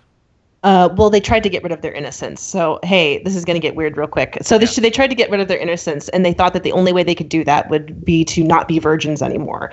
And it's this really terrifying, ugly, gross, but delicately handled bit in the book. And again, that's never going to happen in the movies. It's not. And I get it. Like, no one's mad. But they kind of tried to show that in a nice way by representing that kind of bit of loss of innocence and love and maturity with a kiss, which is definitely different, right? So did she have sex with every single one of them in the book? Yeah, they try to get rid of any. They think that by them becoming adults, that's what's going to make it stop happening. And it's consensual. Wow. It's consensual. Yes. Yeah. That it's really it's rough. In this, that would not have worked in, and that's something I had heard as well. I wanted to ask. Yeah, and it's hard to promote the book with that in it. Like, it makes people uncomfortable, but I promise you that it's done in the best way that could be done possible. Sure. But yeah, it's so trying to represent that growing up and becoming an adult and doing quote unquote adult things. That's what they did for this, is they added that kiss moment, and it's nice for an audience too, finally letting Ben get his comeuppance, right? Like, poor kid. He loses in the end. Bill in the end. Kind of, yeah. I mean, we'll see what they do with that in future bits. Ben goes through a lot of transformations, so, but yeah, it's a very sticky thing, and so these little bits that are weird. There was these rumors about her. That rumors seem to be the story that was in the book, that did happen in the book. I'm assuming leading you to believe that was going to happen in the movie, and probably relieved that it didn't when it turned out that none of the rumors were. I don't know if anybody ever thought that was going to happen in the movie. Like, if that happened, I think people would have lost it and been visibly upset about it. So I don't know. I was never expecting it. I would hope so. So the floating kids was a response to the line from the original movie that we float, right? I just don't necessarily get what is happening. Is he putting them there like me putting my leftovers in the fridge, waiting for later to eat? No. So does he eat the kids, or is he just? Yes and no. So Pennywise himself is a different type of creature from another world, right? And it From the all Dark seems, Tower world, obviously. yeah, it's part of the Dark Tower world. All of Stephen King's novels kind of intertwine and are all about the same thing. But yeah, it's part of the Dark Tower universe, and so I'm wondering how it's playing into that. It's called what's the called? Deadlights, Deadlights. or the place. The No. Deadlights are the lights that were in his mouth, but I can't remember the place. Like it's an actual physical No, but place, but I can't remember the his name. creature, the creature that he is called the Deadlight. Not a deadite, no. No. Different series. No, that was the lights that were in his mouth. Those are called the dead lights. But I can't remember what the name of the creature is. I would have to look it up. But yeah, he's a weird, unimaginable thing. And so I'm wondering if they're playing into that idea. But it's hard to say. It's really hard to say. I'm also not familiar with the Dark Tower, so shame on me Did you see the movie? for not knowing. No, I did not. I didn't care to. It's really bad. Yeah, I wasn't Surprise. inspired to. Also we got to see that he's called the Dancing Clown, right? And we got to see that we got to see him do his dance toward the end of Yeah. which I think was pretty interesting. That was not a part of the original story, as I remember hearing. No, but it was nice. It's a cool effect. Yeah. But I'm trying to. Well, I'm gonna take a timestamp because I do want to say the name of it. I'm on the Stephen King. No, I'm literally looking for it and I cannot find it. It's like a T name or something. A Dead Eye is something like that. Oh, I could be thinking of something. Shapeshifting into solid identity. That's called. Well, when it came to planet to eat, his favorite disguise could morph into many other things to attract children. According to the creature, frightened. Also known. I literally as, looked this up earlier too. Yeah, Hold on. We're gonna get this. It's fine. I'm going to obviously cut.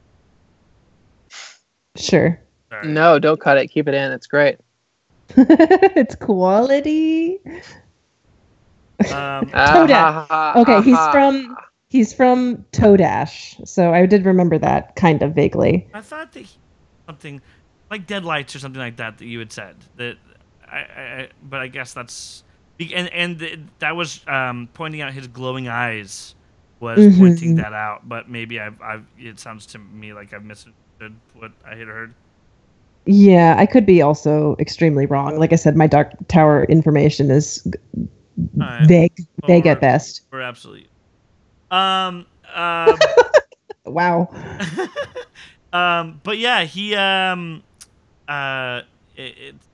it'd be interesting to see if they. Man, I really wish the Dark Tower wasn't so awful, and I would be like, oh, that'd be exciting to be getting Pennywise involved in it or something like that. Well, I mean, he's a pretty tiny, unrelated bit of Dark Tower. It's just that they happen to kind of touch momentarily. That's it. Anyway, so yeah, so he has just kids floating there. How close was Beverly to becoming permanently dead? They said the line, "The floating kids are coming back down." Are these kids still dead? Are they going to further decompose? Oh no, they're dead. They're very dead. How I just close think that was Beverly to being permanently dead?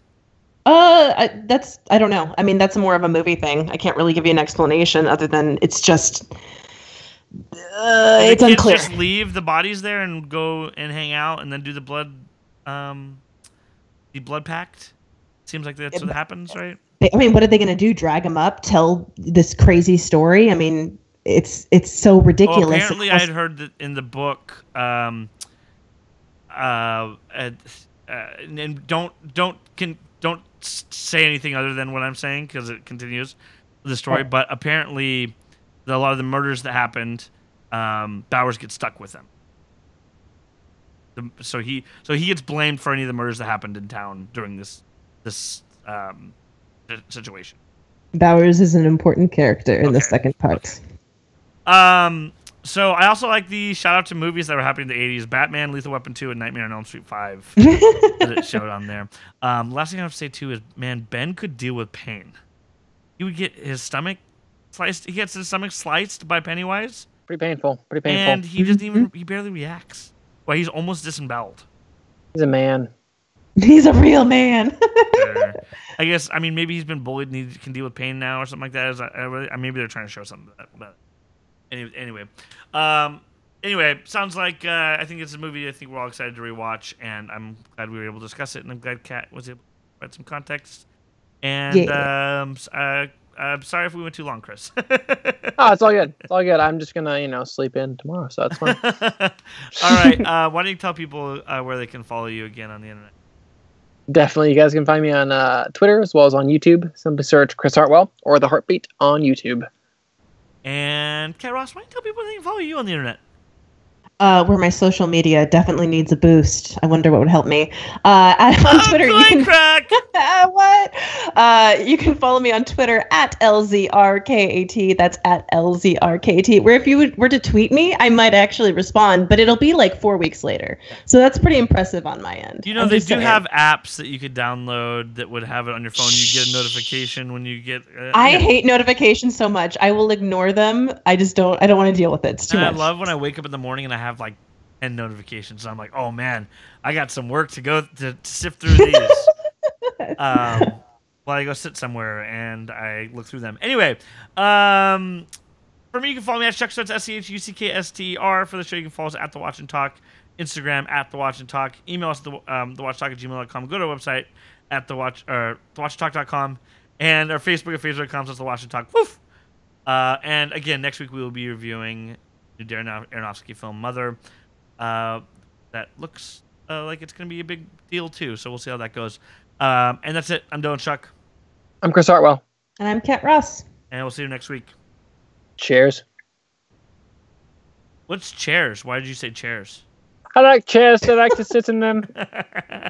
All right, guys. Great conversation. I was excited to talk about this and excited to put this one out. Thanks so much, Kat. That was great. I felt very enlightened, and you're the best.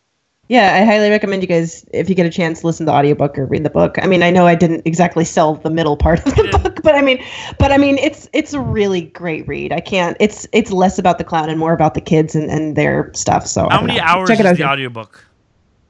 Okay, hold on. So they go in parts, and there's 7 parts in the audiobook.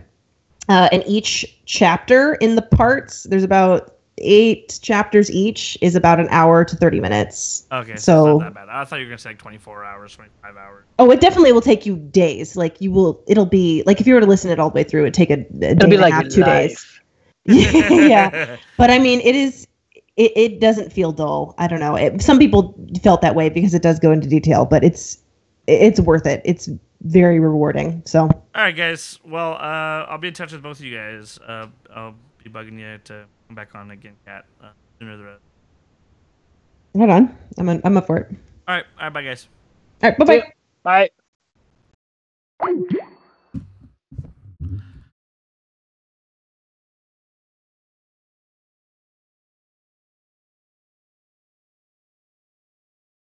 Bye, listeners of YouTube.